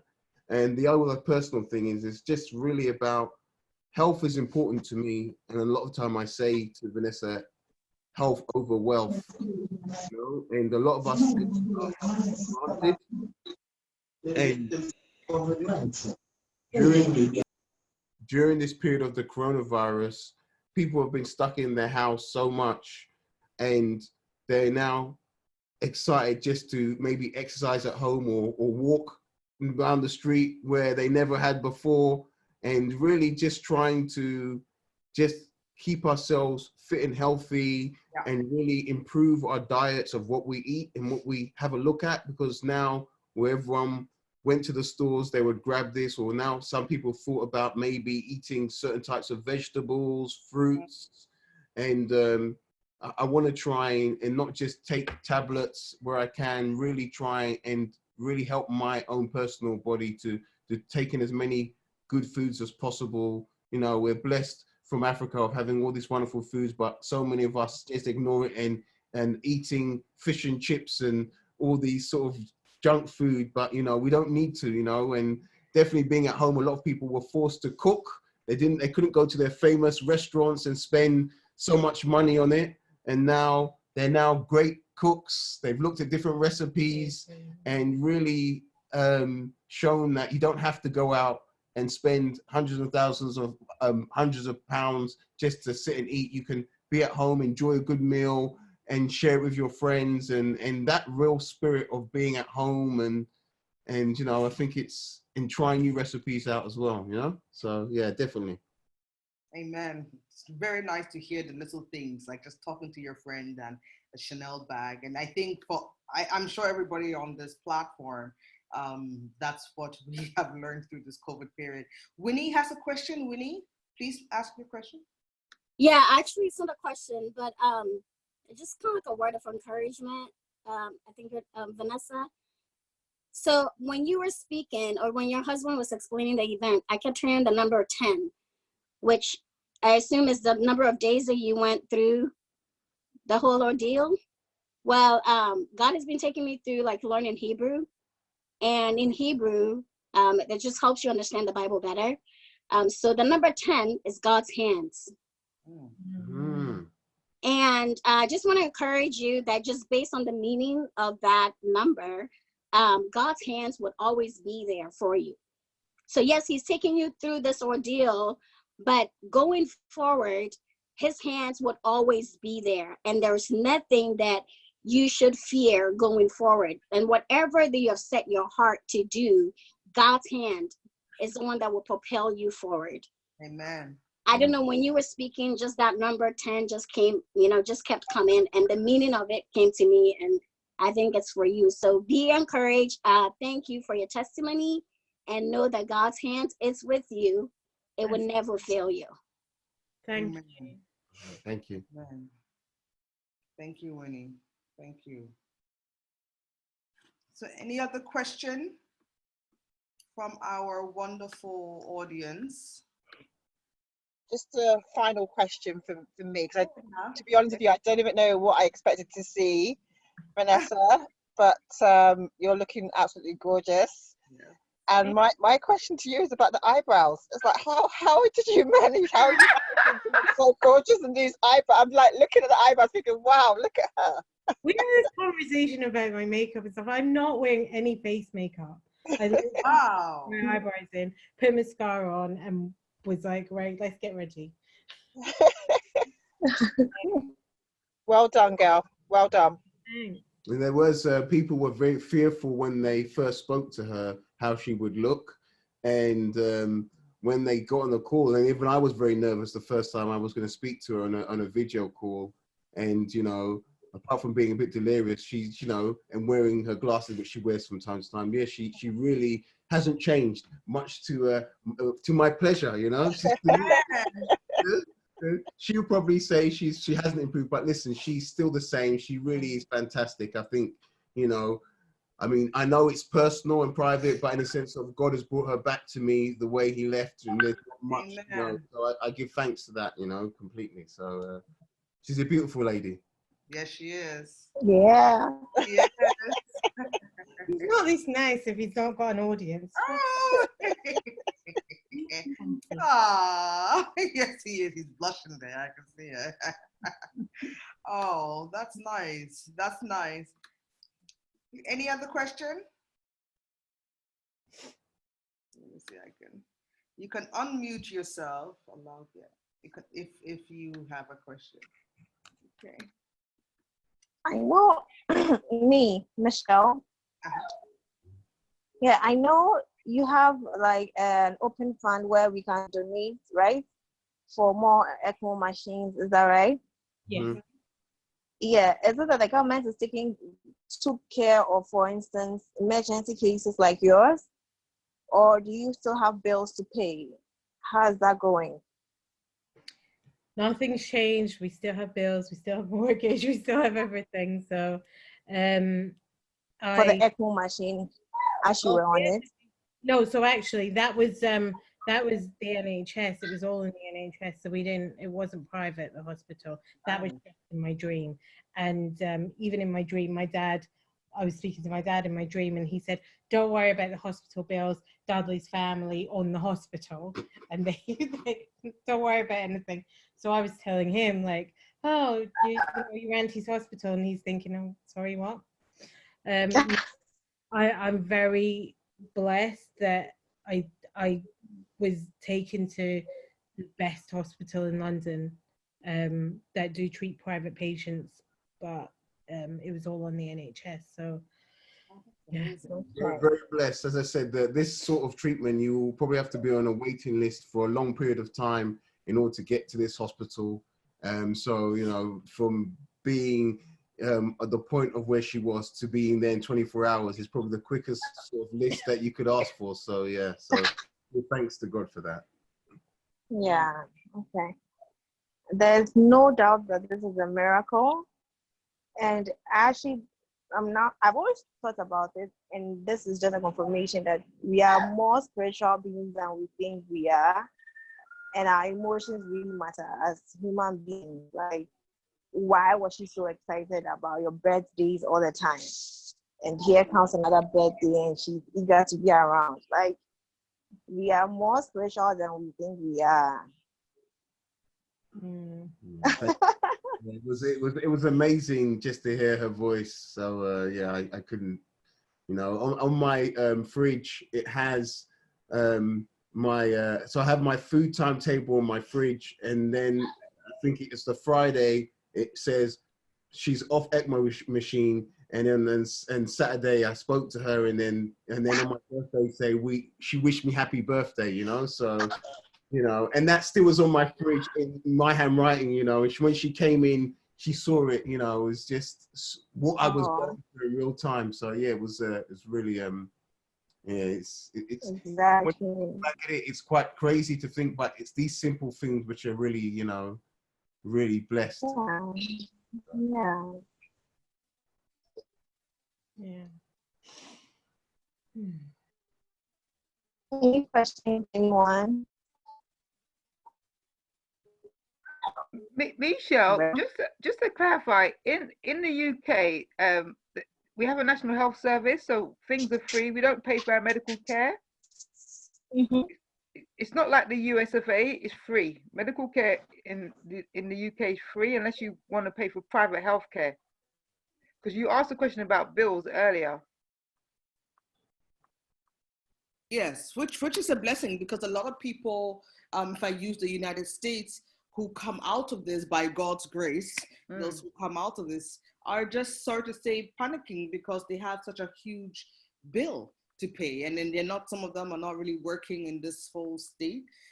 So this is just a double miracle, you know, or blessing, double blessing, like you don't have to pay. You can still go through this. And I know, Ty, I'm sorry, I know you mentioned, I'm sure people here also probably have had people who have passed away through COVID. So it just makes the story even more precious. Even more precious. Exactly. I think it's just so real, because when you in England, I think when we first heard about COVID in Wuhan, it didn't mean anything to us because it was happening in China. Then when we saw it in Italy again, I saw the numbers and I thought, oh my God. But I think in the UK particularly, they didn't really take it seriously. And now the UK is the highest rate in Europe. We're behind America with regard to deaths because Boris is completely hopeless. You know, and he just didn't put things in place in respect of the quarantine. So when it started getting really bad in Italy, what we should have done is shut the borders in the UK, and he didn't. So what you had is people coming into the UK, not being tested, and hence why we have the numbers that we have today. And I mean, I don't know how it is in Ghana, but here we have what's now called a partial lockdown. So today was a hot day, and you had people at the beach. So I don't know when in the UK this thing is going to become contained, because they're just not taking it that seriously. And unfortunately, in the UK, the BME, we are the people that are suffering the most. So I think there's about 150 people, healthcare workers, have died in the UK. Of that, about 2/3 of them have been from Black and Asian backgrounds. So because I think a lot of Black people have underlying health issues. That's another thing we have to realize about COVID-19, that we really have to take this thing seriously. Because if you're from a BME background, you may have diabetes, you may have high blood pressure, so you're more susceptible to COVID-19. So we can't look at this thing and think it's not it doesn't affect Black people, because I think when it first came out, we all thought that it wasn't going to affect Black people. I remember thinking it's going to be okay in Africa, but clearly it's, for some reason, it seems to be the BME community are suffering the most from COVID-19. The only thing that's good, I'd say, is that in Africa, they seem to have got it contained, but that may be because of Ebola. I don't know if because Ebola happened first, that in Africa they have to a degree contained it. It's not like it is in Europe, in the UK and America. So that's the only good thing. But I said this to someone, I don't know if COVID-19, I think it doesn't like heat. That's my own personal opinion, because I think a lot of people contract COVID-19 from surfaces, and I do think that maybe because of the heat, it sorry, my phone's ringing. Sorry. I think because of the COVID-19, I think that it doesn't in Africa. It's not spreading as much because I think the heat might be killing the infection. That's just my own theory. Maybe I'm wrong, but you know, it seems to be. No, it just seems to be it's not spreading as much in Africa. Maybe because of that. What was you going to say, Dudley? Sorry. No, I mean, once you finished, I mean, I was going to add something in really. Another thing that we forget is even on recovery, and I want to share a story we'll understand this time. On recovery, doesn't mean just because you come out of the hospital or recovered in the virus. There's lots of people who have after effects of the virus. And there's a sad story of someone that we know, name's Ben, and also goes by the name of Ty, the rapper. He was in the hospital around the similar time to Vanessa, and he was on a ventilator. And he had recovered, or was recovering from the coronavirus and COVID-19. And what happens is sometimes you must remember when your immune system is very low, it's very susceptible to all sorts of germs and illnesses. And sometimes coming out of hospital, that period, you have to be very careful that you don't catch other sort of things which can not progression. And Vanessa will tell you she was in the hospital, and in the hospital there were people who were coming into the hospital with with coronavirus when she was recovering. So whilst her immune system was very weak and low, you have to be very careful. So when she came home, I had to be very careful outside. I had to make sure I cleaned myself, washed myself, so she didn't pick up any form of germs. And unfortunately, the young gentleman that we know, during recovering, he got pneumonia. In the ward. In the ward. So he came out of ICU, was transferred to the ward to recover, and unfortunately contracted pneumonia, and we lost him 2 weeks ago. So that's another thing that people should think about. It's not just the coronavirus or the COVID-19.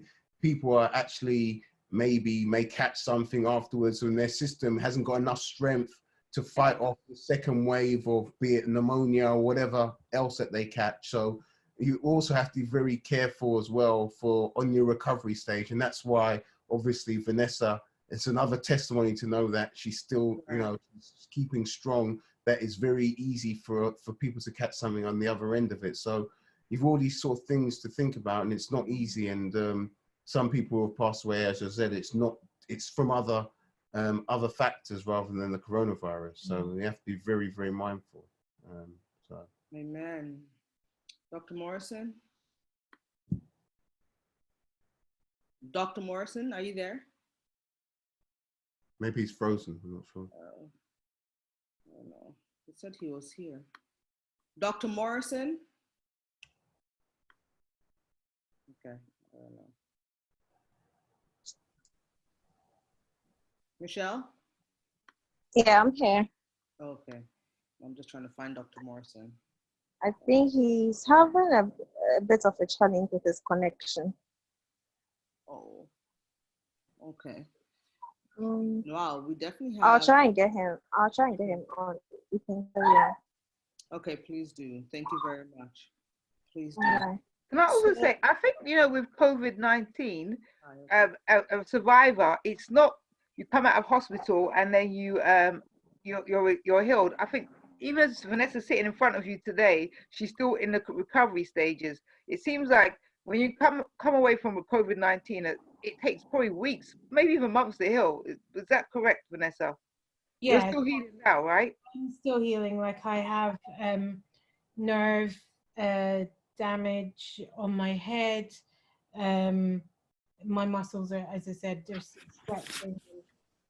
So like going down the stairs and up the stairs on Sunday for the first time. Wow. Basically floored me for 2 days. So that's a month, Monday, Tuesday. month since she came home that she was able to even walk the stairs and come back. I say, if anyone will experience jet lag, it's like she's got so many parts of her body, and it's like they all stopped off at different parts of the world. And so they literally have taken, her body's jet lagged. So her pain, her whole body was in pain. One being in Australia, one being in parts of Africa, UK, and so forth. And so it's making her body in itself to heal so much for it to come together, and it's still healing. So that's the only thing I can relate to of how she physically feels. So she still, you know, requires the daily massage, which I'm not sure she's probably milking at times, but I need it. But yeah, so all these things are a part and parcel of how, you know, you would feel just coming off this sort of machine and this period of being in a coma. You know, literally your body hasn't moved for over a month. So all the things are challenging, but she's getting there, you know. And I think we were able to have some nice hot jollof. You know, she's got her taste buds. She hasn't lost her ability for the pepper yet. So which is good. I think within a week I came home and I said, "Oh, we can have some jollof."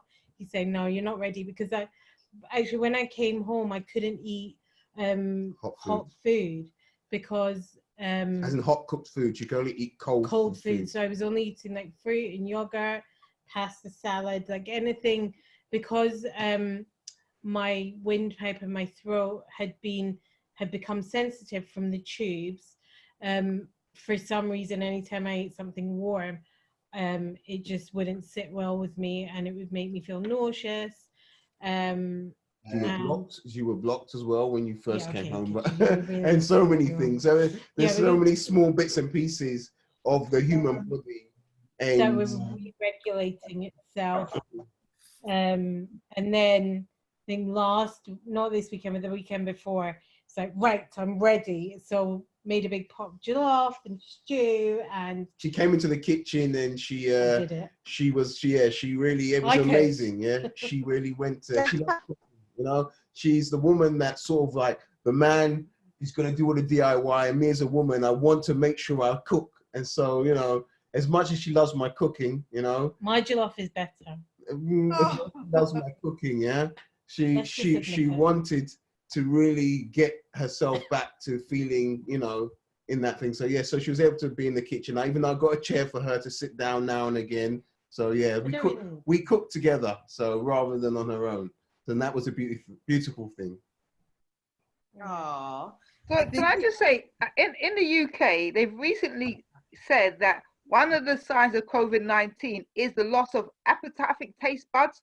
So before they were saying it's just temperature and a cough, but they've now said that one of the signs of COVID-19 is loss of taste of, I think it's loss of taste buds. Is that? I think that's what they said. Yeah, so I don't know. Is that right, Vanessa? Yeah. So the thing is, the reason why I didn't think it was COVID is that I was at home for 3 weeks working. I hadn't been anywhere. So I was convinced it was like weakness and feeling unwell from all the dust and actually being exhausted for not sleeping well. And then when I got ill, I didn't have a cough. And that was the narrative. The narrative on the news, in the media, Boris Johnson was a cough. And then my thing was I was struggling a little bit with breathing, and again we put it down to dust and the temperature. So when I went into the hospital and they were like, well, we're 80% sure you've got the virus. I was like, well, I don't have a cough. But that was the narrative they were telling us here. And things like taste buds, I really struggled up until even like last week. I would still get funny taste, but you know, all that's come back now, so I'm fine. We have Dr. Morrison back. Sorry, you know, sometimes in Africa, the internet is a bit choppy. So bear with us. Please, Dr. Morrison. Okay, Vanessa, the Lord is speaking to me about your situation. Remember there was this boy in the Bible who was blind.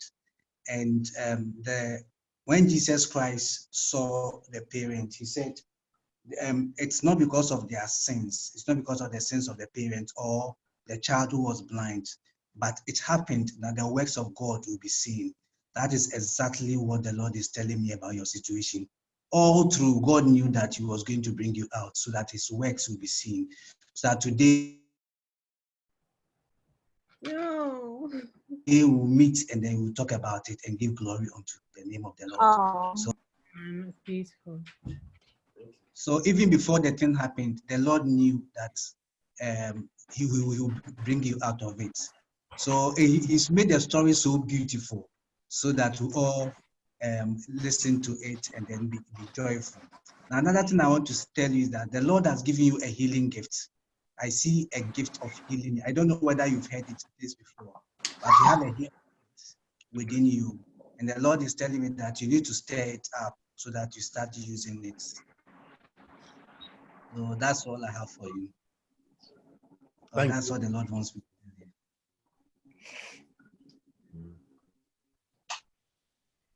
Well, I Have you definitely heard agree. about that before, the healing gift? Yes? Oh, wow, it's a confirmation.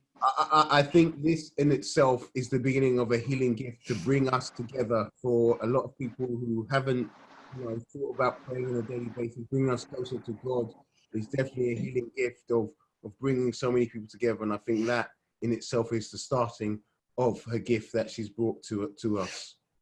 Amen. Okay, so right now, sorry, but the Lord is telling me that you need to go to orphanage or charity home and do donations to them. You should try and do this annually, and the Lord is going to protect you, your family, and everybody around you, those people that helped and everything. And God is telling me that always have a thankful heart. He said, no matter what happens to you, have a thankful heart. And That is how we live. That is how we live. And that's why, for me, like with our prayer chains, I said to Dudley and to our friends, like it's important. Okay, so sorry to cut you, but I don't want to hear. And God is telling me that He chose you because you have a good heart, you have a soft heart, you have a happy, a good heart, and that you always you have an obedient heart. I know we are all not perfect, but as much as you try and do your best, and the Lord is telling that He's happy with you. That's why He chose you to perform this miracle through you. Wow. Wow. And Dudley, Mr. Superman here, her husband Dudley, who has just, shown us Yes. what it Okay, is. so Dudley, Dudley, the Lord is, yes. The Lord is speaking to me about you. I see your right hand. I don't know why, but I see right and left hand. Normally, I see right hand. God is telling me that He's giving you power gifts.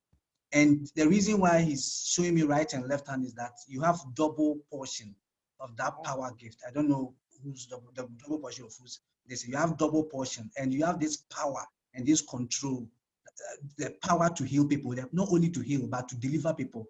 God is saying that you have a deliverance ministry, but you will not be anywhere that you go, any problem that comes, you can pray and the people will be delivered. So you have that. God has given you that. That gift was in you, but this thing has unearthed it. It has brought it out of you. Amen. So anywhere you go, have the confidence and the courage to pray. Whatever you see will come to pass. I remember when God told me that anytime I give water to anybody that is sick, the person will be healed. I didn't believe it. But one time my mom was sick, I gave her the water to drink and she got healed. So just believe it and then just do it and you see it come. It's not you, it's about God. It's about Jesus Christ. Amen. And I also believe that during this whole period whilst Vanessa had this coronavirus, I haven't been sick once and He's protected me and totally, and so definitely I agree, God has really looked out for me and no matter what. So I give thanks to God for that. Amen. So how do they, apart from praying about it, how do they harness this gift? Is it fasting? Is it prayer? Is it, So you need to fast a lot. You need to read the Word of God. You have to let your Bible always be by you. You open it every time, and then you communicate with God always. But I believe that it won't be too difficult for you. Some of us, we have to fast every now and then. Sometimes we eat 4 times in a month, the whole month. But I think yours, this situation has empowered you to be able to use the gift. Yeah, so it's a seed that God has put it, and He has nurtured it through this situation. And so anywhere that you go, just say, He said, just speak the word, and my servant will be healed. So you just speak it, and Amen. everybody at all will be. Amen. Amen. That's important for them to hear, isn't it? Because they've been praying for direction. They've been praying for guidance and direction as to God has given us a second chance. So what can we do to glorify Him? Amen. So it would be very interesting to maybe follow, listen to, you know, like how you taught me in regards to like following some pastors, and so any recommendations that we can look on YouTube? Oh yeah, I think Pastor Chris will be a good Pastor Chris Oyakilome. Okay, the Nigerian. Okay. Pastor Chris, yeah, the Nigerian. Yes. Okay. Okay. Yeah, he's good. He's good. Okay, that's good. That's good. I believe in his ministry. In his so ministry. I'm done. Yes. Thank you so much, Dr. Morris. Yeah. You're welcome. Your word. You're welcome. That's definitely powerful. Please, any other questions? Sorry, is that Ty? I didn't. What was that? Any other questions, maybe? Before we close this. I'd like to thank you so much. You know, I mean, we're very blessed, and so if you've taken any longer of your time than expected. We haven't rehearsed this, and we probably should go on maybe to give our story of one and get it really right. But no, definitely, it's you know, I spoke to someone earlier today, and when you tell the story, I'm sure when you listen back to it, it's so. It sounds even more so amazing. I was saying to Vanessa, maybe we should look to Nollywood or Hollywood to really get our script right. So, you know, I think maybe potentially we have a chance, you know? I think Vanessa will play herself, you know, she's got the beauty, so don't worry.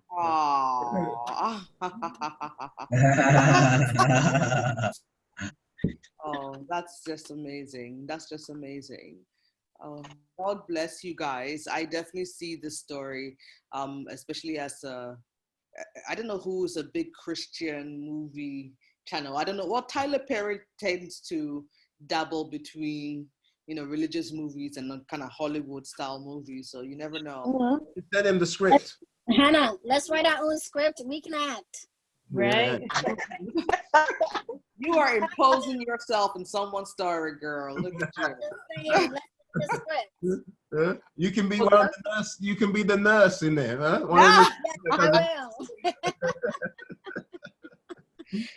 And I also want to. I remember you said your mom. I also want to like thank God for your mom. Again, very powerful to have a strong prayer warrior mother, as you said, or a spiritual mother. That's really helped.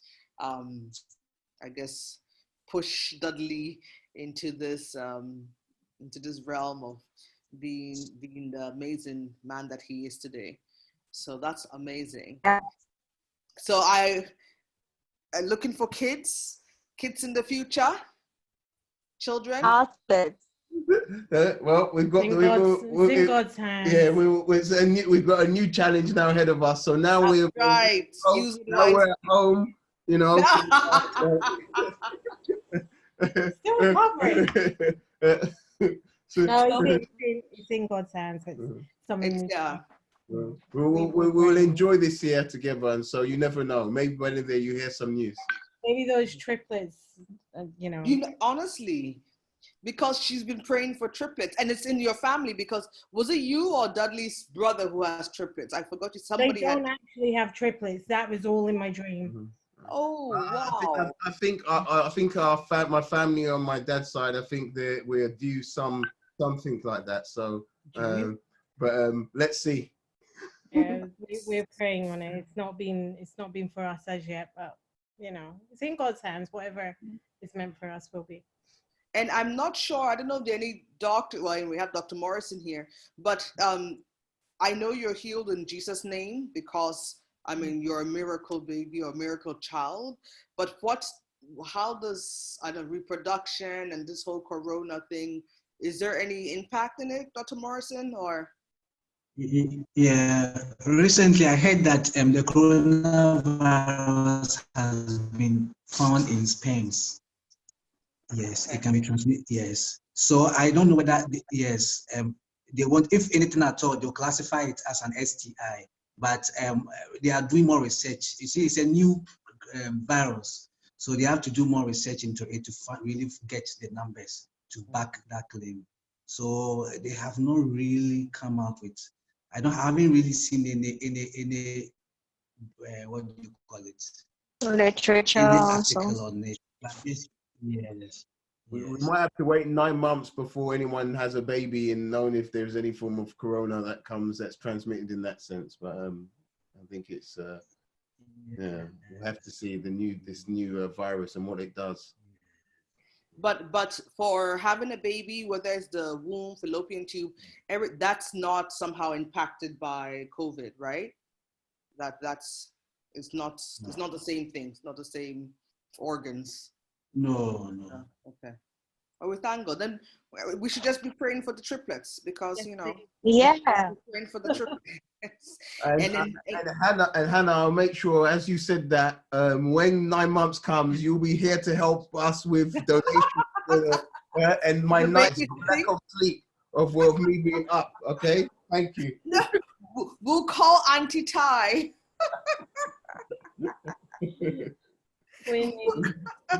We'll call Auntie Ty. Don't get me involved, yeah? Oh my gosh. But that's really amazing. So it's probably just calling the doctors to see, is it like folic acid and all these other things that women have to take as we prepare. But obviously, I just feel like as you and your husband pray, it comes to pass. So just in your prayer time, as you pray for those triplets or twins or whichever one it is, then, you know, I'm sure it will come to pass. And we'll have another session, I don't know, in a few months' time with your movie out, you know, talking about your triplets. Yeah, can I just say, do you know what's going to be interesting is what happens if there's a second wave of COVID-19, maybe in 6 months' time. If you've caught COVID, can you catch it for a second time? Because this is such a new disease, we don't even know the impact of COVID-19 and what happens 6 months down the line. If someone like Vanessa has gone through it, will she get it a second time? I mean, Dr. Morrison, I mean, you can't really answer more than we can, but it's such a new disease. We just don't know the impact of COVID-19 and the long-lasting effects, you know? Exactly. Yes. A lot of virologists have spoken about the fact that, you know, once you have it, it's not likely that you have it again. So that's why they were even advocating that we shouldn't do the lockdown. We should let just everybody have it and then we have herd immunity. But people have spoken against it because of the high numbers of mortalities that we have observed. So yes, once you have it, you are not likely to have it again. So the reality is we got this lockdown, we can't have it indefinitely. They talk about, and I think it's about the R number. I mean, I'm not quite sure what it means about this R number being below 1. But the reality is we can't have a lockdown indefinitely. So this COVID-19 pandemic or whatever it is, it's got to play out at some point. Do you think it's a winter disease that, as it comes to summer now, it will slowly disappear? Or what I want to know really, and I know you can't answer it, is, but when will we see the end of COVID-19? You can't answer it, but as a doctor, what is your what is your take on this COVID-19 pandemic? Will it slow down? Will it stop spreading eventually? Because SARS didn't do this. There's been other ones. I mean, this is more airborne, but other diseases has not done what COVID's done, which makes it much more deadly. Like Ebola, you could pick it up temperature, whereas this one could be in your system for up to 14 days without showing any symptoms. So my thing is, when do we think COVID will come to a natural end? Yeah, that's a question. Okay, so I'm going to answer this as a doctor and then as a prophet of God. Hannah will attest to the fact that I've said a lot of things that she's seen evidence. For example, she was telling me about the Madagascar drug, the herbal medicine, and I told her that I see, God told me that it's been poisoned, so nobody should take it. And later on, she saw an article confirming that it's been poisoned. And then the other things that God has shown me, one thing is that it's from the devil. I saw a fish coming out of the sea, and the fish came upon the surface of the earth, and the fish started spreading the thing. Like I saw that the virus was like what do you call it, sand, and it was put in a bag, and they were just distributing it around. And I also saw a big eagle that was moving across the surface of the earth, but the eagle was moving so slowly because the eagle had the power to heal, but it was moving so slowly. And I asked the Lord why the eagle was moving so slowly. And he said, the sin of this world is just too much. And that the church needs to come together and pray. And as we pray, the eagle will move faster and get a lot of people healed. You see, Vanessa.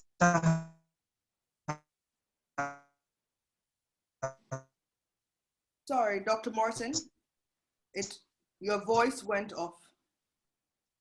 Giving us a very, so can you hear now? You said you see Vanessa and then it went a bit fuzzy.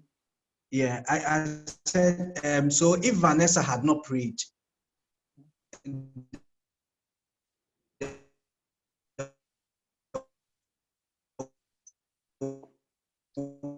Can't hear.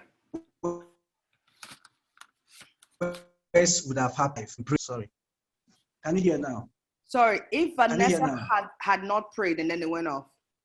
Yeah, if Vanessa had not prayed, can you hear now? Perfect, yes. Yeah, if Vanessa had not prayed, the worst would have happened because I see the thing as a demon. It's a spirit. And when the thing attaches to your body, you cannot, like fear, it comes with fear. And once the fear comes, your spirit is not able to fight it. As Vanessa was speaking initially, the Lord showed me that she has a strong spirit, so the thing could not fight her. And the friends around her also helped her because they prayed for her and all that, even though she could not pray by herself. She had very good friends, very godly friends around, like Auntie Tai. Yes. Name? Am I right? Yes. So she had very good people around her. You remember when I was talking about healing last week or so, I mentioned that your friends around you will determine what will happen to you in life. Amen. Your friends around you will determine your destination. Yes. So that is exactly what happened to her. So it's a demonic thing, and it's the only thing that can take it out is prayer. And you realize that everything that we got, the Lord showed me that everything that is happening around is to put fear in us, like the face mask and everything. When you see somebody, the first thing you see is the face, and the mask is on the face. So it is to bring fear to man. And that fear is what the coronavirus thrives on. And then another thing too is that there's a lot of confusion about the thing. God just wants us to know that he's the one that heals. He's the balm of Gilead. Yeah, so that's why there is a whole lot of confusion about the whole thing. But 2 Chronicles chapter 7 verse 14 says that if my people who are called by my name shall humble themselves and pray, I, the Lord, will turn around their problems and they shall begin to harvest and good things will come their way. So we need to turn to the Lord and pray more. As we pray, this thing will go away. Now it's like a nuisance pestilence. It's come and stayed with us. But the only thing that can root it out is prayer. So I don't have too much to say, yes, about, because God has shown me everything I need to know about coronavirus. So physically or as a medical doctor, I don't know what they are not really getting. Yeah, so you can't really trust the drugs. And talk about vaccine. If somebody gets a vaccine, then I believe it's God that has given that person the knowledge. But now I don't see any vaccine.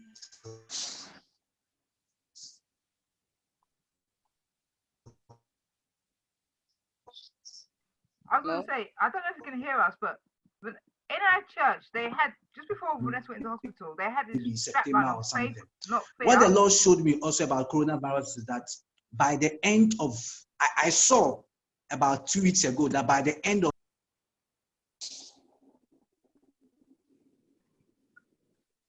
It's bad reception. Hello? Sorry. We're trying our best here in Africa. Sorry. Okay. So maybe I think someone was talking. I was just saying that Dr. Morrison was talking about faith, and I'm saying at HCBI Church, they were saying faith, not fear. And I think that's what we stood by when we was praying for Vanessa. We had to stand by that, faith, not fear, because it's such a new disease that you could definitely be fearful of the outcome. So you had to have your faith. And if you didn't have your faith, me personally, I believe that you could have faltered. And it's because we had our faith and we didn't fear the virus, is why Vanessa's standing. Because I think there's a lot of people that were probably in the same position as Vanessa, but us as a collective here today on this platform, and whoever was praying for Vanessa, they believed in their faith. Because there was times when the doctors were definitely saying to Dudley, and I guess to Carla, they're not sure how it's going to go. But we never, ever accepted that report. And we always had the report of faith. And this is not, sometimes when there's a disease, you know how to pray against that part of the disease. Because it was a coronavirus, we didn't even know at some time what it was attacking, what parts of the body it was attacking, because it's such a new disease. So when you had to pray, when we were praying, you had to pray for literally every part of Vanessa's organ, because you don't know with the coronavirus. You're hearing the stories now of people dying, that it's attacked their kidneys, it's attacked their lungs, it's attacked other parts. So you couldn't, to me, and maybe other people that are on this platform could testify that you had to pray for just every part. And we also had to pray, I believe, for the doctors, because they were going into this as new as we were. My cousin's a doctor, and she says she's not seen anything like this in her life. And the thing is, this coronavirus is so disturbing.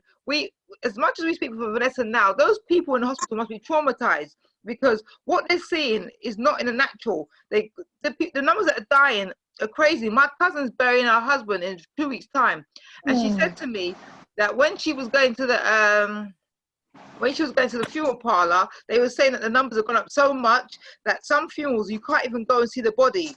You're not allowed to. You just have to go when it comes to burial. Yeah, so some people can't even say goodbye to their loved ones. So you're dying, you literally on FaceTime, and then you don't get time to spend with your loved ones. So I said the coronavirus is just something it's just unexplainable. And I think, unfortunately, through science, it's going to take a long time for us to find out really what the outcome is and how to beat this virus. Yeah, Winnie. Thanks, Ty. Yeah. So Vanessa and Dudley. So I want to ask a question. Honestly, you're one of the historic figures when it comes to this disease, okay? So I want to ask, and I'm in research, when you were getting out of the hospital, did they give you any opportunities to participate in a longitudinal research going forward? So when you got out, did they give you like any opportunities to be involved in the longitudinal tracking of how you would do going forward? So the only thing that they contacted me the next day about giving blood for plasma. And then the doctors have been, a nurse from ICU that looked after me, have been calling just to see how I am. And I guess that's part of understanding recovery, etc. But again, when I'm telling them what I'm doing, like cooking or washing dishes rarely, they're shocked, because from a corona perspective, that's one element, and being ventilated, but also I was on the ECMO machine, so that's something different. A lot of the side effects that I have, like the nerve damage, etc., is more from the flu treatment as opposed to corona. So that makes it slightly more difficult for me, for them to track and understand recovery from my perspective, because my treatment's been very different from majority of other people. And also to add in, her recovery, as I keep saying, we're all on the floor, it's like a miracle. A lot of the things that they're expecting her to be doing is something they would have expected maybe 4 weeks later or a month later. The mere fact that she's able to pick up the phone, talk to them, is working. She can walk, cook, all these things that I think, I don't know how many people have been like Vanessa and made this recovery like that, but it'll be interesting to find not many cases that would have been like Vanessa. It's really, as I said, still hard even to think. If you hear all the scientists who've got many degrees and so forth, all these doctors, and none of them can place really how this has been achieved. So I'm sure there's a blood and probably bottle it somewhere special. So I'm not sure. But it's really amazing. So considering that this had a major effect on your lungs, do you have any regular visitation? I know there's noise in there, I can't really. Do you have any regular visitation for them to measure how your lung capacity is doing or anything like that? Yeah, so I mentioned a 6-week checkup, and then 3 months, 6 months, 12 months. But because the hospital is still very much focused on the recovery and people going in, they haven't confirmed that yet. But they will check like my lung capacity, they will check the mucus, etc. But in terms of my breathing, I've been working on it, so it's pretty much back to normal. So yeah, they will check up on me in a couple of weeks. I mean, so far, apart from recovering normally, they expected her lung capacity to be people have ended up with COPD, struggling to breathe, and she's still got a smile. She's not ready to run a marathon or anything yet, but slowly she's well, slowly getting there. I spoke to her when we looked at the TV about doing something for charity, maybe running a marathon, and maybe in the early first week she was saying yes, yes, yes, but I think she was a bit delirious at the time. So. Okay. All right. Thank you. Thank you. Okay, Dr. Martin, if you want to just finish what you wanted to say so we can wrap up. I know she's still, getting stronger. So, Dr. Martin, are you still there? If not, then I'll just start wrapping up. I think he's probably, welcome to our world over here. Well, I just want to say thank you. So, are you back, Dr. Martin? So we can wrap up? I think I'm done. Yeah, I'm done. Okay. Yeah. Thank you so much.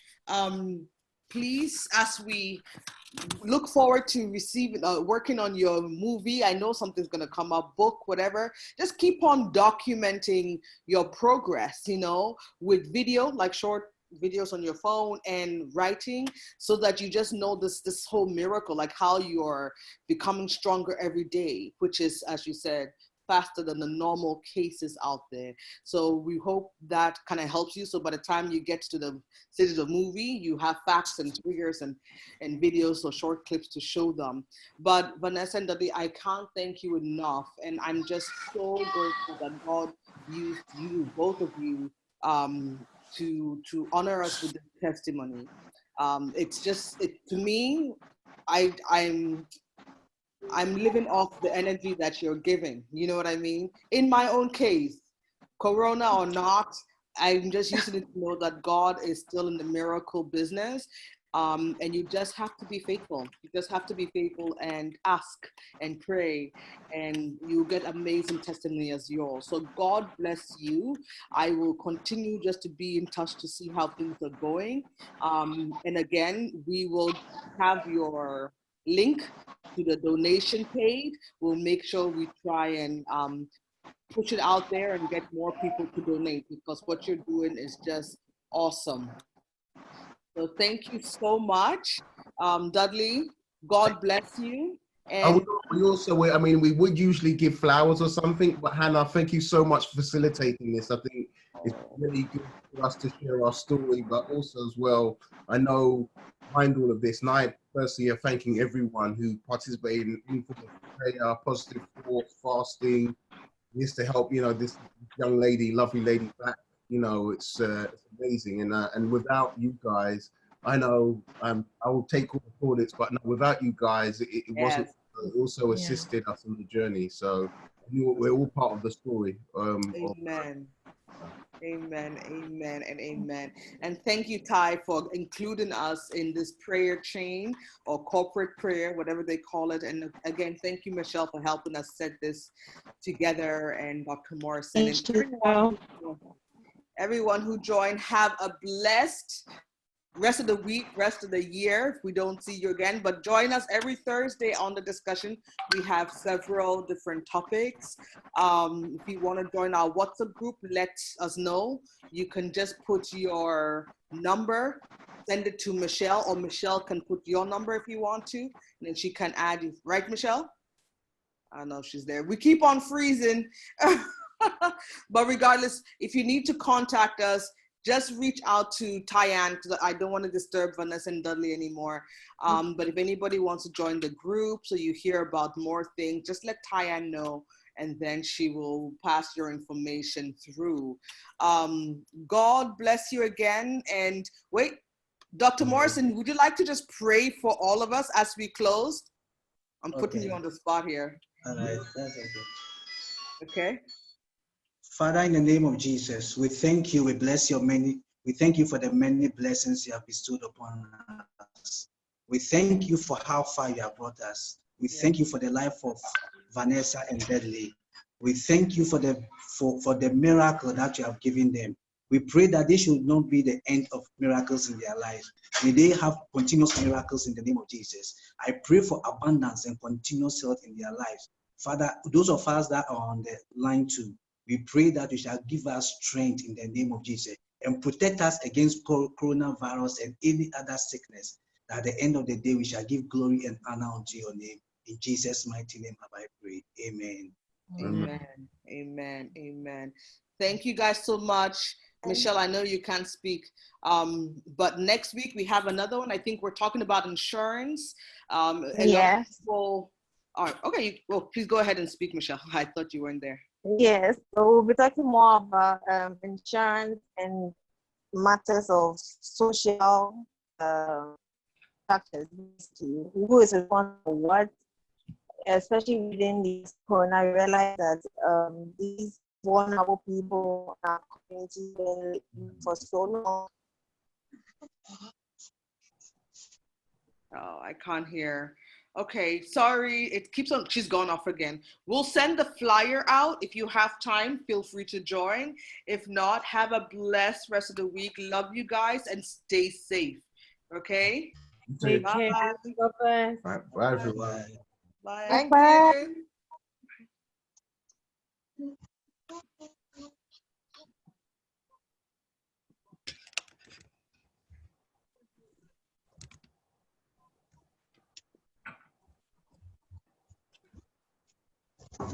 Yeah, come in.